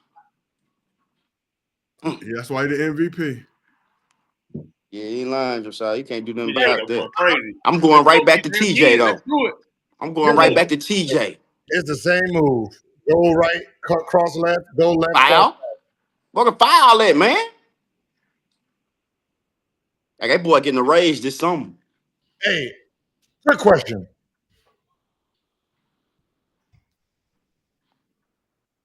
If let's just say Indiana somehow won this, is this when you give SGA Finals MVP anyway? Hell no. Pascal. That's a valid question, sir. Pascal? Okay. Somebody on the Pacers got to do something. I'm just asking a question. I just want them to. I'm just saying because Pacers as a group is playing well. As individuals, none of them is really doing anything consistently in this series to say this is mine. So I feel like McConnell. they gave that bitch to TJ. Will we all be surprised? Man, David Stern rolled over his grave. They gave that MVP final to TJ. The fuck happened to my league, niggas? What the fuck you doing, Adam? You know you might deserve it, boy. What kind of shit is this? That is never gonna happen. I mean, right now, and motherfucker They'll let Mark Jackson start back coaching before they give it to TJ. He probably lead. He's the goddamn Finals MVP. He the one making the goddamn difference. I get it, but they ain't gonna give it to him. Like literally, he is literally making a difference. All these comebacks is the same goddamn person. Look. Aggressive. Look. Ooh, Aggressive. ooh, Oh, you gotta make that. If he would have hit that, he would have been in the running. That. In the running. Hey, he hear us out there, man. He say, shit, they gonna give it to me. Ooh, good strip. All right, here we go. Do something with it, TJ. Go with it. Go. Do something with it, fam. Go down, drag left. Wow, that looking like John Stockton. 7-4-11. Leading score right there. Hey, Played all of 16 minutes. Let's keep it real. Fucking Pacers ain't winning this shit. TJ fucking around having 20 picks. It's a conversation that might need to be had. Hey, TJ going crazy. That's a bad man right there, TJ. What? He all over the place. Rebounds, assists, balls, points. Strip City, come here.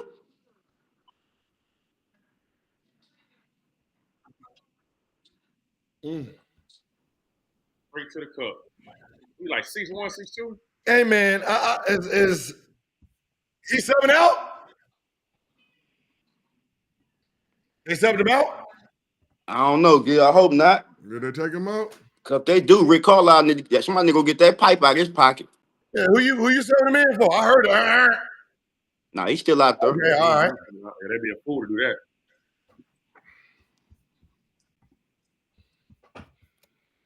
Come on, Hallie, give him a look. I just be something in the tank, baby. A little something. Like, it just makes me feel like y'all coaches, but y'all not coaches. Like, I'm gonna put my best defensive player on him. Dort, get him. God damn, get him. Like fuck Caruso, no, you are lunch meat to him. Like, do y'all come on? Dort, grab somebody big, grab that motherfucker. Yeah, y'all missed that. That's buckets. Bucket. Come on, relax. All right. Oh. Just don't foul, y'all all right. They fouling. Foul. Gil said they fouling. TJ playing good deep. Post up. Fouling now. Post up. Let him get deep. Let him get deep. Post up. That's tough. Post up. Ain't nothing you can do. Little ass boy. Go back at him. Got this white man guarding me. Is you crazy? Disrespectful. Good move, boy. If I'm TJ, I'm going to the bench and telling Halliburton, this my team now. Man, that white boy got some. Crossover. Larry Bird rolling over in his living room right now. Split. Over 2 defenders. Ooh. When the last time a white boy took over the finals? Since Larry Bird. That's what I'm saying. Hey, Javaris. What's up, brother? How long will it take for you to learn someone's go-to move?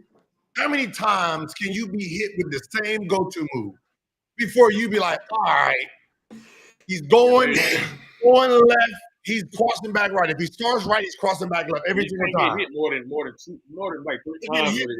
You still can't stop it. You still can't stop it, Gil. No, you see it coming from a mile away. How you turn the ball over? You can't see this coming, though. Oh, if he would have hit that. Oh, he would have hit that. Give it back. Don't let him get out of the corner. Say no. Give it back. He the captain now, nigga. Back to him. Swing. Now, this is money. Oh, come on. No, you can't. You know you can't pass. That's a good look, though. He just, man.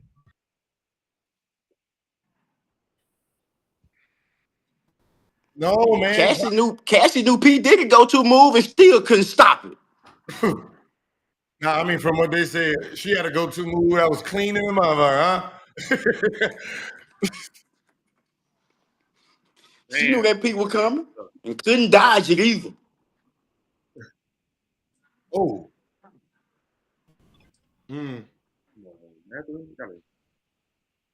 Oh.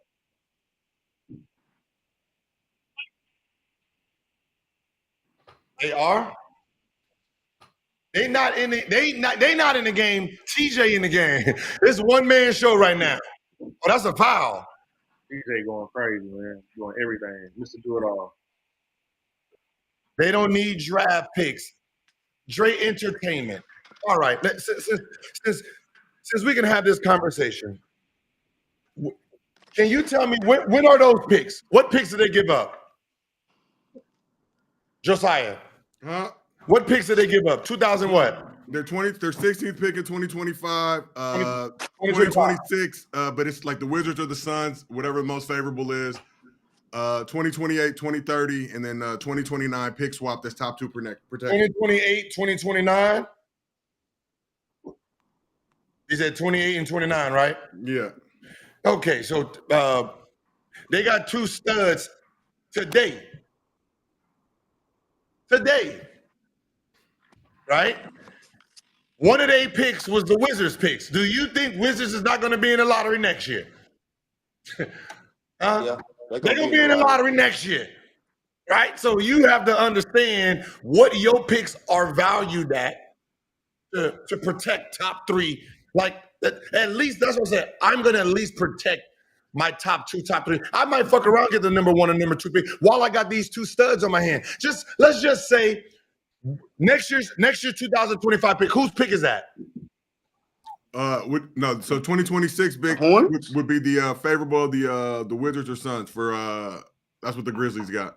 Okay, so let's say the Wizards are the number 1 pick because obviously they're going to be in the lottery. Number 1 pick 2026. That could be what? Boozer. That could be AJ Johnson, AJ Bonanza, right? That's my son's group, right? And you get the number 1 pick, and you can add, let's say, AJ as a small forward to the group you all already have. That takes your team to a whole nother level. Like, y'all need to go back. Y'all need to go back to history, man, and see how the Lakers got Magic, how they got James Worthy after they won a championship. They got the number 1 pick after they won a championship. You gotta look at how some of these teams was built. It was built off of not protecting draft picks. Like if you're expecting your team to be healthy for the next 4 or 5 years, you can be that steroid. Okay.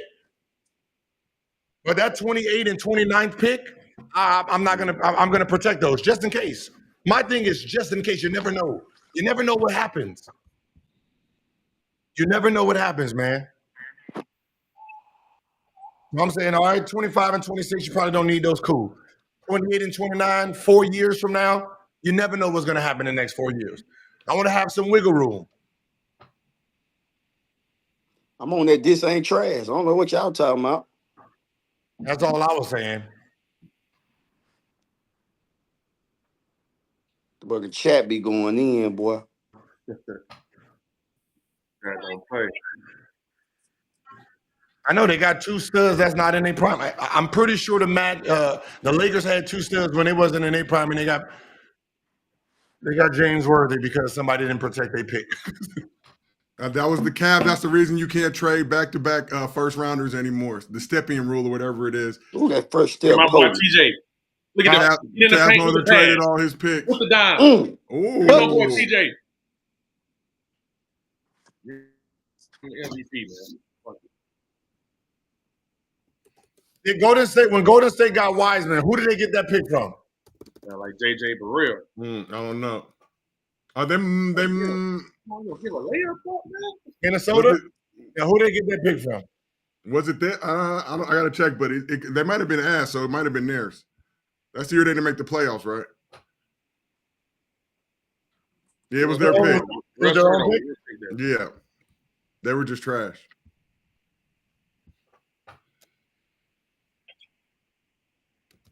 Reggie, stop it. Damn. I might say something stupid right now. The way TJ's playing, would you sit him now so you can have him at the end of the game? Do you trust Hallie? Do you trust Hallie? TJ got to rock out. Well, thank you. You're gonna die. That was a nigga tired. Ooh. But you put him on the bench. He done. What if you kill his momentum, Gil? You take him out and you feel like, okay, he gonna come back and be the same TJ, and you let TJ get cold. He come back and Hallie ain't Hallie, and TJ come back cold. You fry. It's over with. It's too much of a risk. But you're not gonna play him the whole. You're not gonna play him the whole 10 minutes. So you're gonna sub him out, and Hallie's gonna come back in. Is this one of those things where you like, hey, Hallie, you don't have it tonight? TJ, you gonna finish the game? Like, what do you do here? It ain't like Hallie just don't have it. He's not having a great game, and he's hurt too. He's injured, bro. I know that when I'm saying he don't have it, like he physically don't have it tonight. Yeah. Or do you? I don't know. It's a throw of the dice, bro. I know if I got the last shot on the line and the last 2 minutes, I'm gonna roll with Hallie because from there it's just instincts at that point, and I like his instincts. I would try to let TJ rock out and get and see if you can keep getting this out of TJ, and then turn around and see if you can finally get some out of Hallie in the end. The Hallie's over 6 right now, over 4 from the 3-point line, and I still trust him the most at the end of the game. Now, he has no like there's type of minds, man, in the NBA where no matter what's happening in the game, when the last 2 minutes kick in, all the shit that happened before is erased. Yeah. All that shit is gone. You know what I mean? This stat sheet don't mean nothing.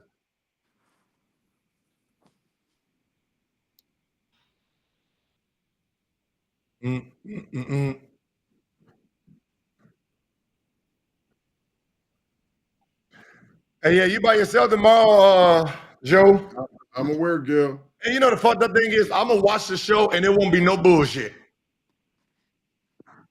That's how these things tend to go. What you mean, Gil? There ain't gonna be no BS tomorrow, man. No, it's just I say red, they say blue. I say blue, they want to go back to red. It's just you know what I mean? I'm like, at this point, man, just whatever y'all are, I like it too, dog. Can we just talk regular sports? Just regular sports, man. Can we just give out regular knowledge, man? You leave me in the arena solo, but it's all good. No, I'm not sleeping. Y'all putting up heat on social media right now. It's gonna be normal tomorrow. It's gonna be sweet basketball talk. I'm gonna sneak in some Laker talk just to see how they feel, what the mood is like. Oh yeah, Lakers very good. They're gonna be good next year.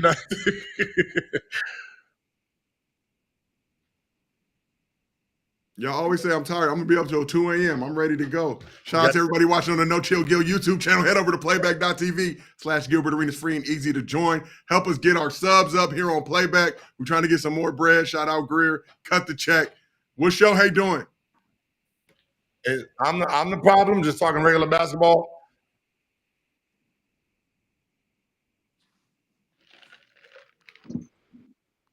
Kayvon, the NBA ratings are down. Like I be trying to give y'all information. That's why what time you go to sleep, Joe? Me, about 2 a.m. usually. At 4:30, I'm looking at everything Joe wrote. I think y'all think I be bullshitting. I mean, if y'all seen what I did to Skip, then y'all know. I write down everything. Like I know everything. I over prepare. Let's see if the Pacers got one more comeback in them, ladies and gentlemen. I don't know. It's gonna be the TJ McConnell game. Man, TJ leading off scores for 18 for Indiana, man. At 4:30, I'm looking at Michael got 17. If I think we done talked about the topic too many times, then I'll just troll and say some stupid shit. TJ McConnell had 13 in the third quarter, 18 for the game. Very new folks. Come on, Siakam. Go Siakam. Look at the game. Right. Here you go. Spin. He want to spin. All the way to the cup then. Get all the way there then. He wanted to. Hey, man, stop taking the ball out of bounds so damn fast. Damn, they be trying to get that goddamn, like it's hot. Like that out of bounds is lava. Over the top. Damn. Ooh, that's tough. Who would have made that? Ooh, that's nasty. Ooh, that's going to be old. OKC ball. He's trying to hurry up and get it out. It's a back off. That's OKC ball. He's going to challenge it. He's challenging it. Yep.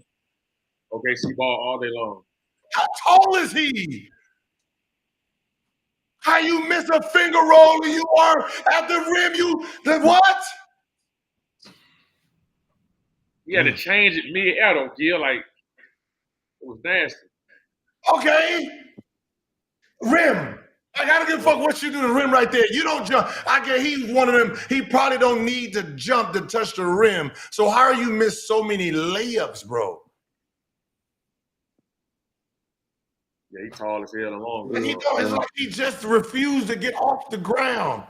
He didn't even jump. Look where his hands at. He had foot problems, probably, right? He had foot problems. He had the pelvic injury. He missed a bunch of games this season. So what was his injury the first year? He hurt it in the Jamal Crawford Pro-Am, but I forget what it was. The leg or something, the foot? Yeah, foot. Okay, all right. Let me be easy on him. All right, then broke his pelvis this season, missed a bunch of games.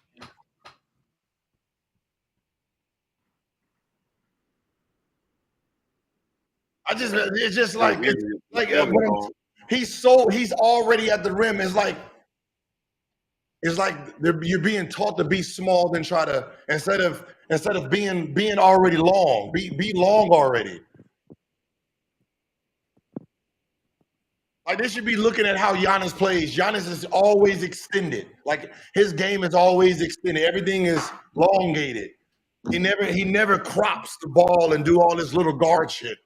You need some milk. You get the rebound. You get the rebound. Just right there. Just nigga, come on. Nigga, we know that. OKC ball. Hallie touched the ball last. We still gonna give it to the Pacers. We need 7, y'all. Small markets. We got to stretch this. Gil, how many points you had in the finals? What you laughing at, Joe?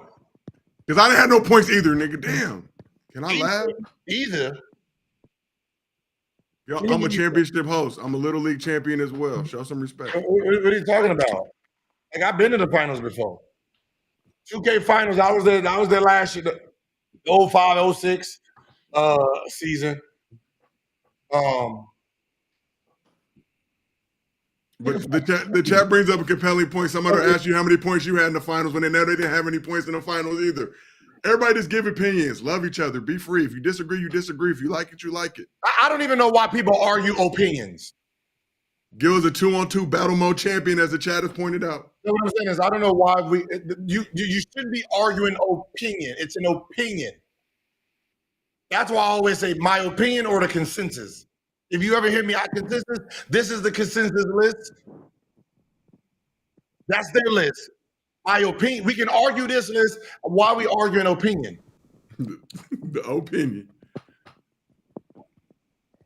And everybody in the chat, you were talking to a Little League champion. Show some respect. Nigga, y'all don't know how hard it is to win a Little League championship. I would argue almost as hard as winning the finals.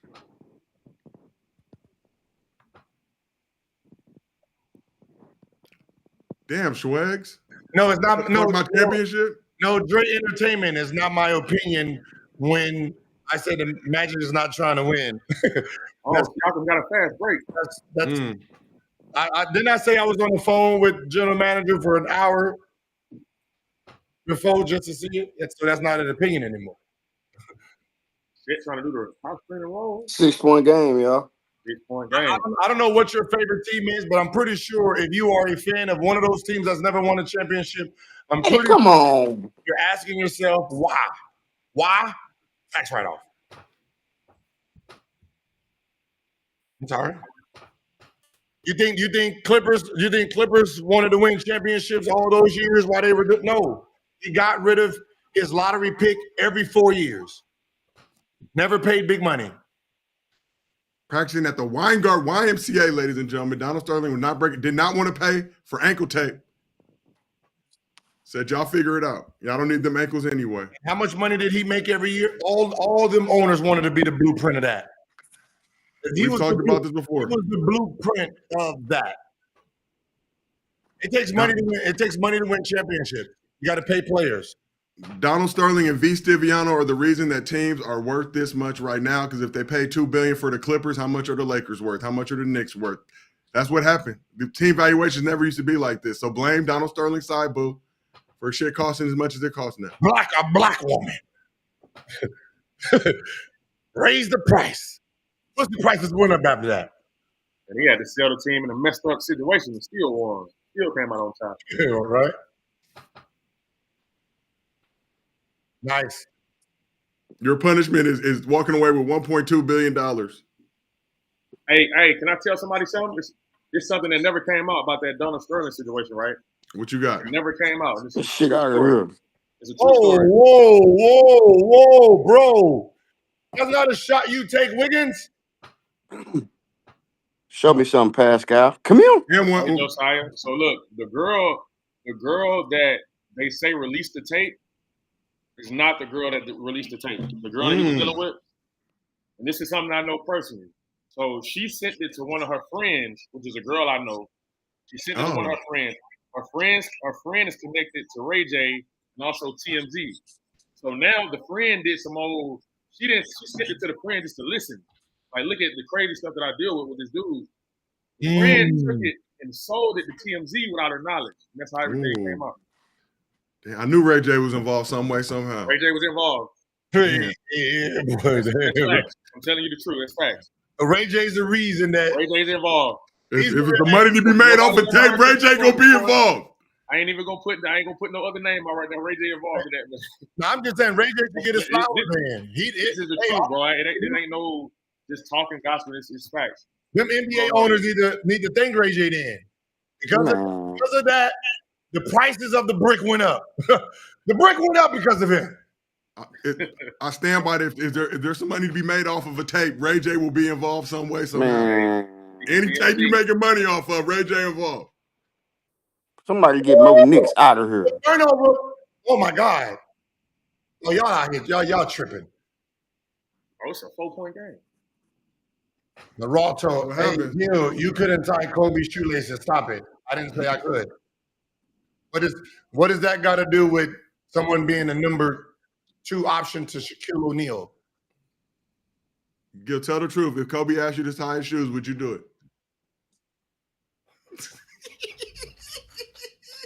Buddy ears, nigga.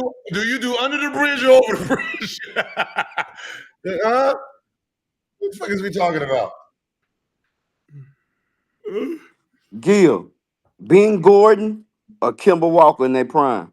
Ooh. I'm gonna just be honest. I didn't really watch a lot of Kemba because I got hurt around when he was coming in. That Ben Gordy, I had to face him, and that Ben Gordy was that dude. Ben Gordy was a different breed. But I don't know Kemba. I mean, I seen him from afar, but I never really. I had to die. We had to play against Ben Gordon in the playoffs. So put Miles Turner back in. They can't come up with that. That's y'all. I don't have the answers. See, I don't have the answers for everything. I don't have the answers for that one. I don't know. I don't know Kimba.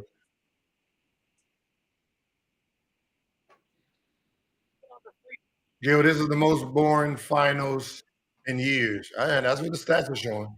Gil, how are the trades going during the finals? I know that's right. How are the trades going on right now? Did they move the trade deadlines up? Like, I didn't even think about that.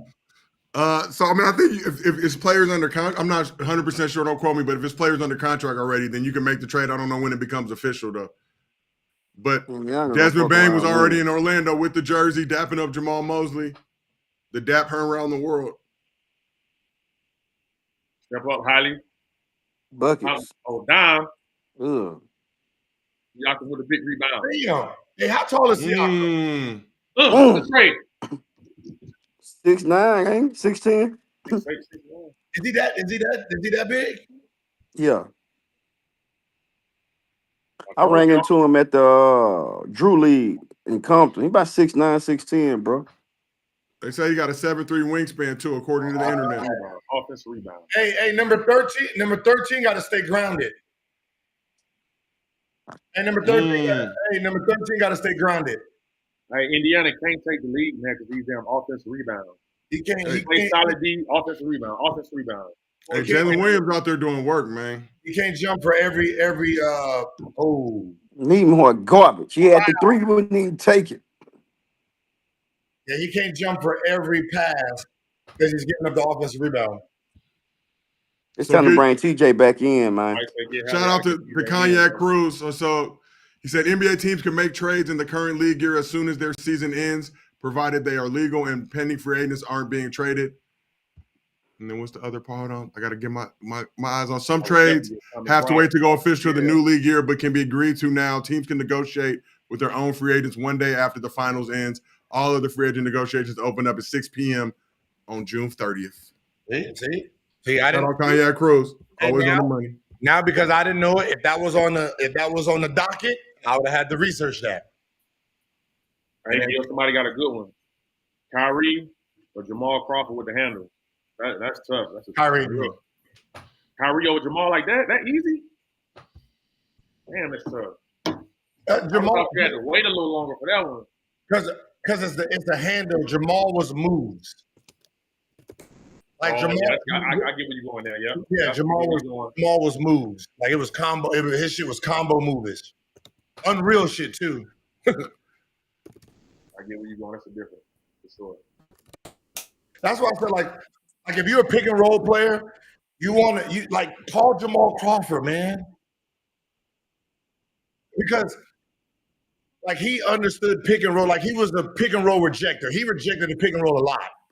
And like I remember asking like, yo, man, how are you good at it? He says, if I know you have to fight over, right? You have to fight over the pick and roll. So that means if I open up the gap, you're gonna try to shoot through it. So I know once you try to shoot through it, I can pull it back. And then he said, so if I pull it back and then you catch up back to it, that's when I can cross back over. I was like, all right. Hey, bro can't dribble that good, man. He don't need to bring it up. Who? Bethard. Yeah, some of these guys, it's like they spend so much time. Y'all got to work on y'all ball handling every day, man, no matter what.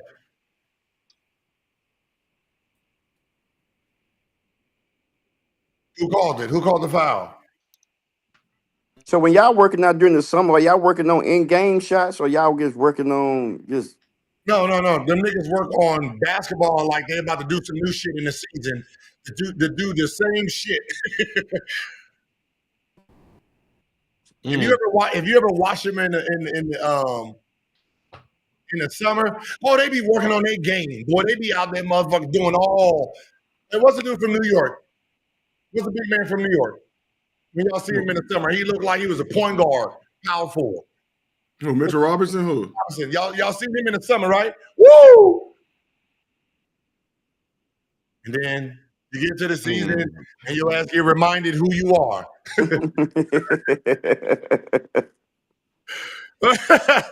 You get reminded who you are. Nigga, I don't give a fuck about all that extra shit, man. Get your ass in that corner. Remind me of these hoes forgetting who they are. Get in the corner, boy. You ain't gonna upgrade on my dollar. That's the bad part about the NBA. I ain't gonna lie. If your ass was the option 2, boy, you have to do so much to get out of that role. Or option 3. On rebound. Non Caruso, there we go. Get out of there. Get out of just go. Damn. Motherfuckers always no, they always gonna do some dumb shit. Oh, got him. Got him. Brick. The torture. Look at that. That shot is so wide open because you gotta. Oh, look at my skinny Luka. I saw the same thing. Yeah. Ooh. Woo! Woo! I didn't even recognize him. I said, "Who is that skinny white man?" Yeah, Where man. TJ at? Oh shit! Don't jump. Put TJ in, man. Damn. Halliburton ain't done nothing the whole game. Where's Daddy at? Gilbert, hey, go. He's smoking that glass. I don't give a fuck what he's smoking on, as long as he's skinny. I don't care what he's smoking on, man. I just want the results, man. I don't care how you get there. I'm not one of them, man. I don't care if you took a Zippig or not. Are you skinny or not? Yeah, all these people on a Zippig. I'm working out. I'm natural. I don't give 2 shits about natural or not. Is you skinny or not? I told y'all, J-Dub's gonna have a good game, man. He came out super aggressive. He got 33 already, man. Yeah. Super aggressive out the gate.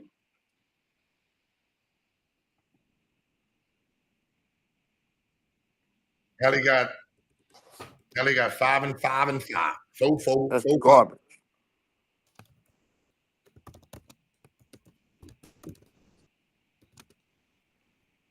Okay, see, got to score on this possession. You going, losing. 35. 35. J-Dub ain't coming to play. Hey, man, listen. From game 1 of this season, man, he looks like a whole different player, man. J-Dub got the face of a 42-year-old former. Oh, he look like a veteran. It's old. Don't jump. And that is the 3rd steal and block. Yep. Hey, I took it too, girl. I took it too. He got 3 blocks and 1 steal. I wasn't trusting the points in this game, so I had to go to blocks and steals too. I took Chet blocks and steals too. Shout out Chet. He got that in the first quarter. So Chet got 18, so he's the one that's telling me right now. How many rebounds? 9. He got 9 and 9. Yeah, I took Chet blocking steals. It was 2.5. He had fucking 4 in the first quarter. Hey, Gil, you see this shit? They sub TJ out like we talked about, and you see what happened. You see this shit? But that's why I asked that question, because I knew he was going to come out at some point. What the hell you get? You got to let TJ have a game of his life, a game of his life today, and hoping you come out with a W in the final. This is what happened. Dunk it. I can't. It's hope, man. Turn this shit off. Let's go, man. Hang it up. Oh, some bullshit. That's bad coaching, man. They fight this hard and bring it back within a 4-point game, 3-4-point game. Everybody gonna be talking about TJ. Like I'm watching Game 2 NBA Finals, Cleveland Golden State. I'm going crazy.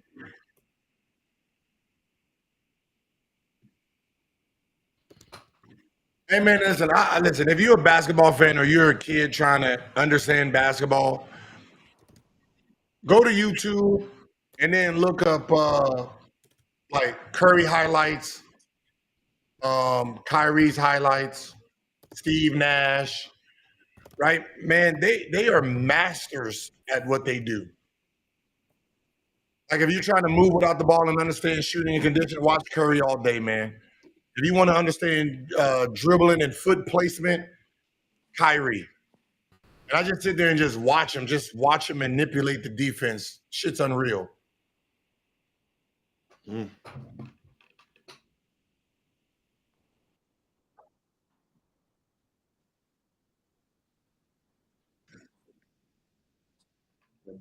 Man, no, he's been. As I said, man, these last 3 games, man, he looked like a very different player.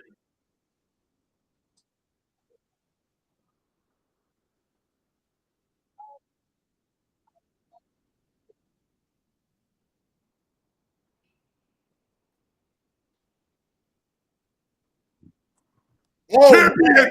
That's a champion! It's over with, man. Oh, foul. Hey, that motherfucker, hey, Neesmith, I don't know who you are and what you do, but you are a foul baiter.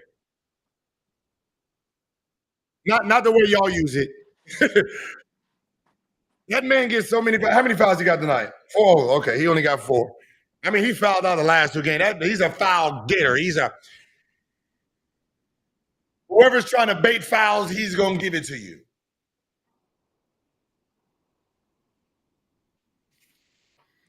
Now, this was bad coaching, man. I ain't even gonna say nothing after this, but ain't no way TJ still ain't in the game. This man brought y'all back, brought all the energy and passion. 18 points off the bench. Did everything. Rebound, assist, on the ground, loose ball. Yeah, but that's what jump shot, fade away, pull up, floaters. Like, come on, man. That was my question, man. Hey, Nembhard, I guess you're there for defense. Look at this shit. Look. I don't want to talk no more, man. My bad. Hey, that's the 3rd straight turnover, right? 4 straight turnover. No, by Hallie. That's the 3rd straight. Don't settle. Yeah, don't settle. Ooh. Bucket and 1. Don't settle, yeah. This game over, man. Win by 30, damn it. That's what they did TJ today. Beat them by 30. If I won $1 billion, would I tell my wife? Yeah. Because I got to give her the new rules of the relationship. What are you talking about? Yeah, I got to give her the new rules. There's some change. Rules and regulations over here, buddy. Yeah, I'm trying. Hey, baby, this my ex. This is my new girlfriend right here. This is number 1. Playback been more lit in the finals. You know what I mean? You already know that. Yeah. This is the real finals right here. I know. I gotta let her know. Baby, let's just sit in this bed.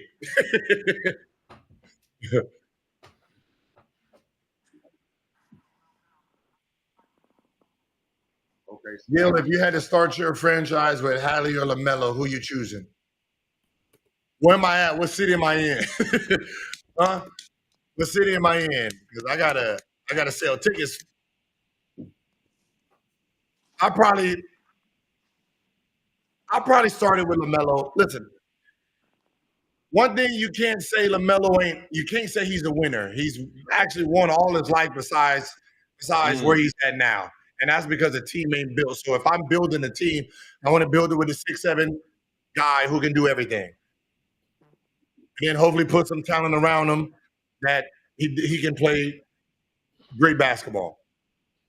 But he's played winning basketball. So Gil, this is something you've been pointing out, but why did the Thunder take the ball out so quick? I have no idea, man. Make that one. You got to. Okay, well. I have no idea, man. It seems like it's a bad habit.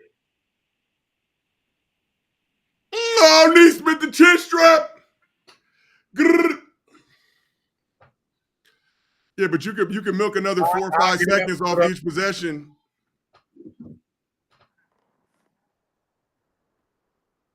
Can I ask you something? This Neesmith is showing. Ooh, fuck, that's nice. That's a nice move, man. MVP right there. I'm face guarding Neesmith.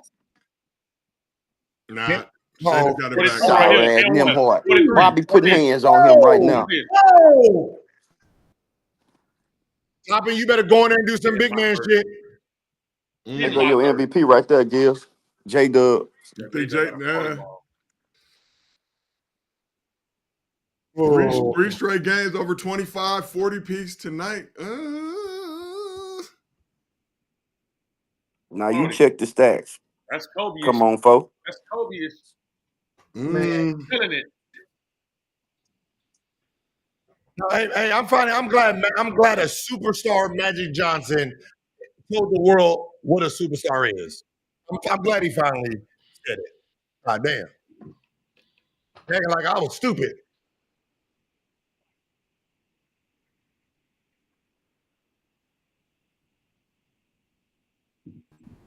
He's not a superstar. He's not there. He's not there yet. Shea is. If Shea wins Finals MVP going into next year, he will be trending as one. Superstar is when you come to town, like when Pacers go to Charlotte, the arena will be sold out for a superstar. They came to see him. They didn't come to see the team. The fact that y'all always say this is a great team, that lets you know he's not a superstar. So good. No one said Philadelphia was a great team. When Philly came to town, they came to see Allen Iverson. No matter what the record was, no matter what your team record was. So using that logic, Gil, how many actual superstars are there in the league right now? And I'm being dead serious because I would almost make the argument, does LeBron still sell out buildings? I don't know. I'm a big LeBron fan. It's my favorite player ever. I don't know if he still has that level of juice. I think LeBron plus the Lakers, and now put Luka on there. You're gonna say LeBron. You're gonna say LeBron and Steph Curry as of right now. The next tier down, Ja Morant sells tickets when he's coming to town. But does he sell out arenas? He sells tickets. They're not. No, they're not there. They're not at that level yet. I'm talking about the next gen level. You're talking about the Ja Morant, Ant-Man.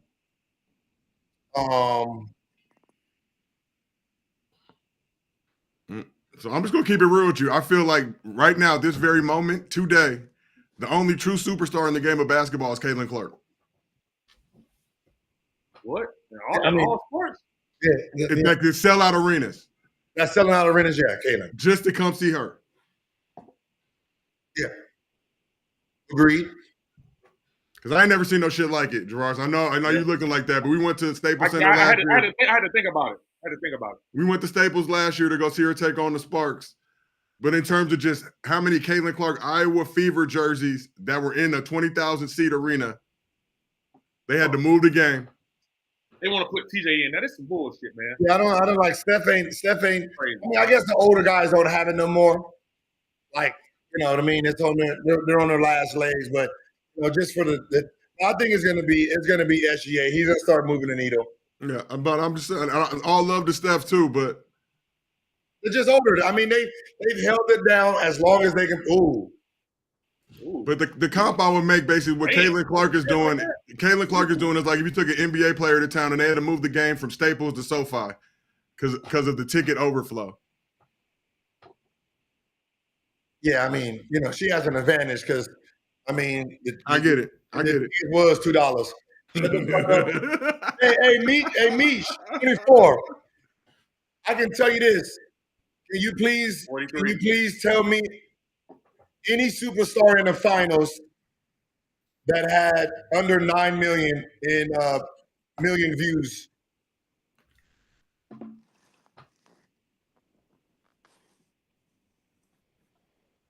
The superstar bring his own.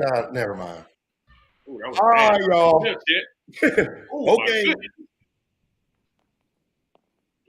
Y'all say this is the boring finals. How there's a superstar here, as y'all say? I'm saying after this finals, he will become a superstar. It's simple, man. And I love SGA. I'm rolling with him. He's a superstar. Why all season y'all wasn't paying attention to him? Nobody was talking about him like that. Like, just understand what a superstar is, man. I don't feel like SGA coming to town sells out arenas. Maybe I'm tripping. Not this year. Moving on next year, he will. But you think? I just don't know. I think we'll see an increase. But when you talk about when the NBA is looking for a superstar, goddamn it, they're gonna push you.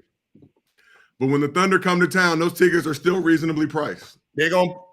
When moving that, listen, this summer, the shoe drops and the campaign that goes behind them that jumps them to that next level, the NBA will follow suit, and they're going to be pushing them just like that.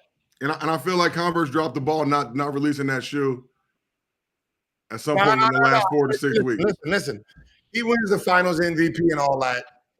His shit gonna be hot this summer. But if they're saying it's not coming out to the fall, that's my point. Like you gotta bump up that release date. Like someone said something when it was like Jason Tatum ain't a superstar yet because we don't. There's nothing he's done that made you think he made it. It was something like that. Like, what do you remember for him? Like, tell me a play you remember. And I had to think about it. Like,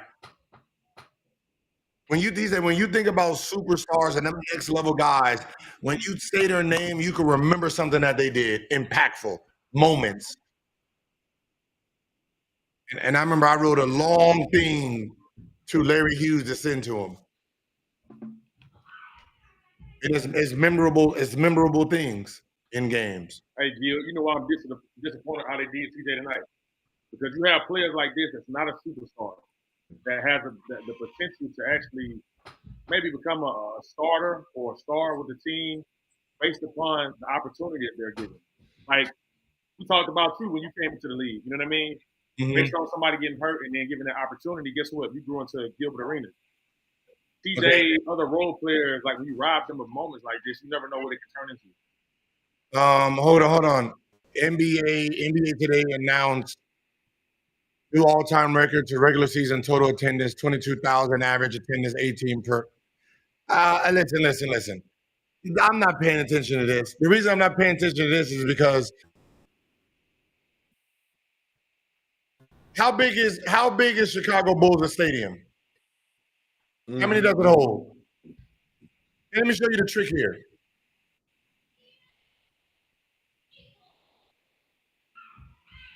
Gil and Norris was tripping about Kobe. We know your son is with Clutch. What the fuck does Clutch got to do with the topic today? You've made this point pre-Elijah going to Clutch. This didn't even have nothing to do with LeBron James. This is playing against Shaq. Everybody in the league with Shaq's son. It has this Shaq. It's we're not saying the motherfucker was. Did they not know he came off the bench? He was fighting with Eddie Jones for who was option 2. Like, do they forget? Why do they think I'm talking about 2003 on? It's before. It's before, y'all. Yeah, it's before. Understand what's coming out. Well, okay. So when it comes to tickets,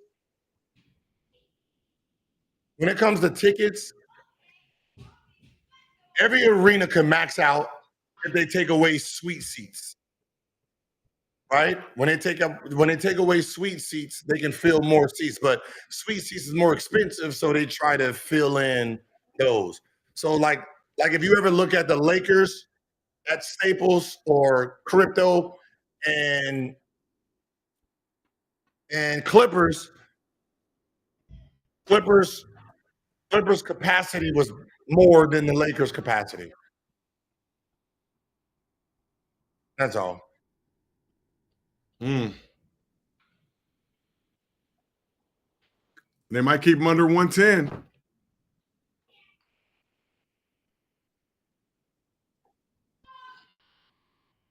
They stole today, man. They stole, man. Yeah, kept the Pacers under 110 again. You blow a 10-point lead, you give them the last game, they walk you down. This game, you fight all the way back. You got an opportunity, man, to really overcome. 90 all over again. Jacob, that's exactly, man. Like, if Tim Duncan was over there with Shaq, Tim Duncan is second option, bro. Kevin Garnett, second option, bro. Like, Jesus, like, they was drafting. God, man, they was picking any nigga that had 250. They was drafting football players to try to stop him. Every team had about 4-5 centers at the time. And Gil, since we don't got you on the show tomorrow, so the Athletic just dropped a report. So we talked today about KD having 3 trade destinations, but apparently out of those 3, he wants to go to the Spurs. He wants to go to the Spurs? That makes sense. Makes sense. I mean,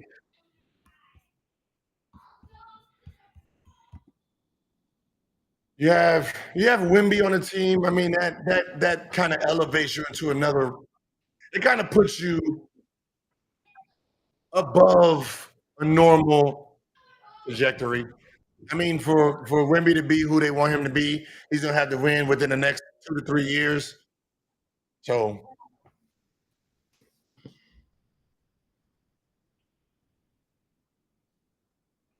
yeah, you do. Sometimes you just trip, fall, niggas get hurt, toes hurt, Tibbs.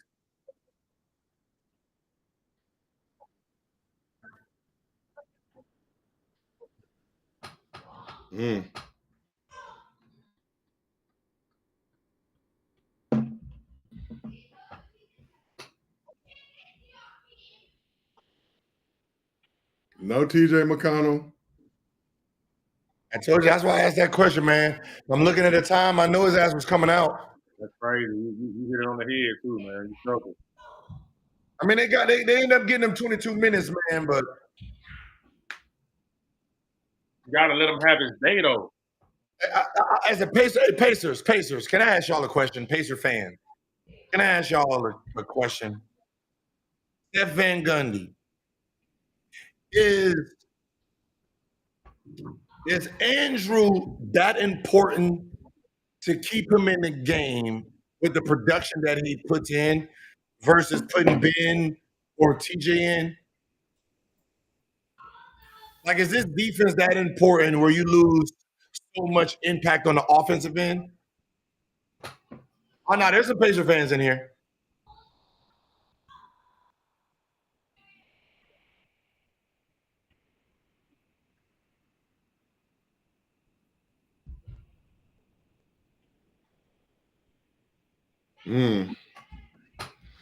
Hallie with the right calf tightness.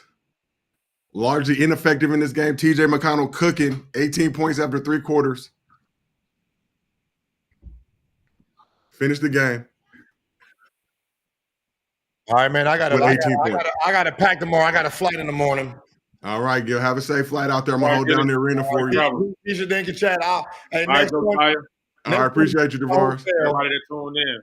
We doing you doing game whatchamacallit? We back what, Thursday for game 6? Yeah, Thursday. I should be in New. Oh, depends on what time I land. Because I'll be leaving. Let us know. I'm coming somewhere close to Wisconsin. Okay. I'm going to the Underdog Retreat, right? Isn't that where we're going? Yeah, I'll see you there tomorrow night. Somewhere near Wisconsin, right? It's in Wisconsin. Oh, I'm not gonna give the location. Yeah, somewhere in Wisconsin. Somewhere out there in the middle Bucks of the woods. fans do not fuck with you. Bucks fans don't fuck with you like that. Whoa, why they don't fuck with me? We will be in Milwaukee. If you're looking for Gil, look in Milwaukee. That's fucked up. All right, y'all. Appreciate y'all. Shout out to everybody watching the No Chill Gil YouTube channel. Thank you to everybody over at Playback. This has been a wrap. This is Gil's Arena Playback Watch Parties. We will see y'all maybe Thursday, maybe not. Peace.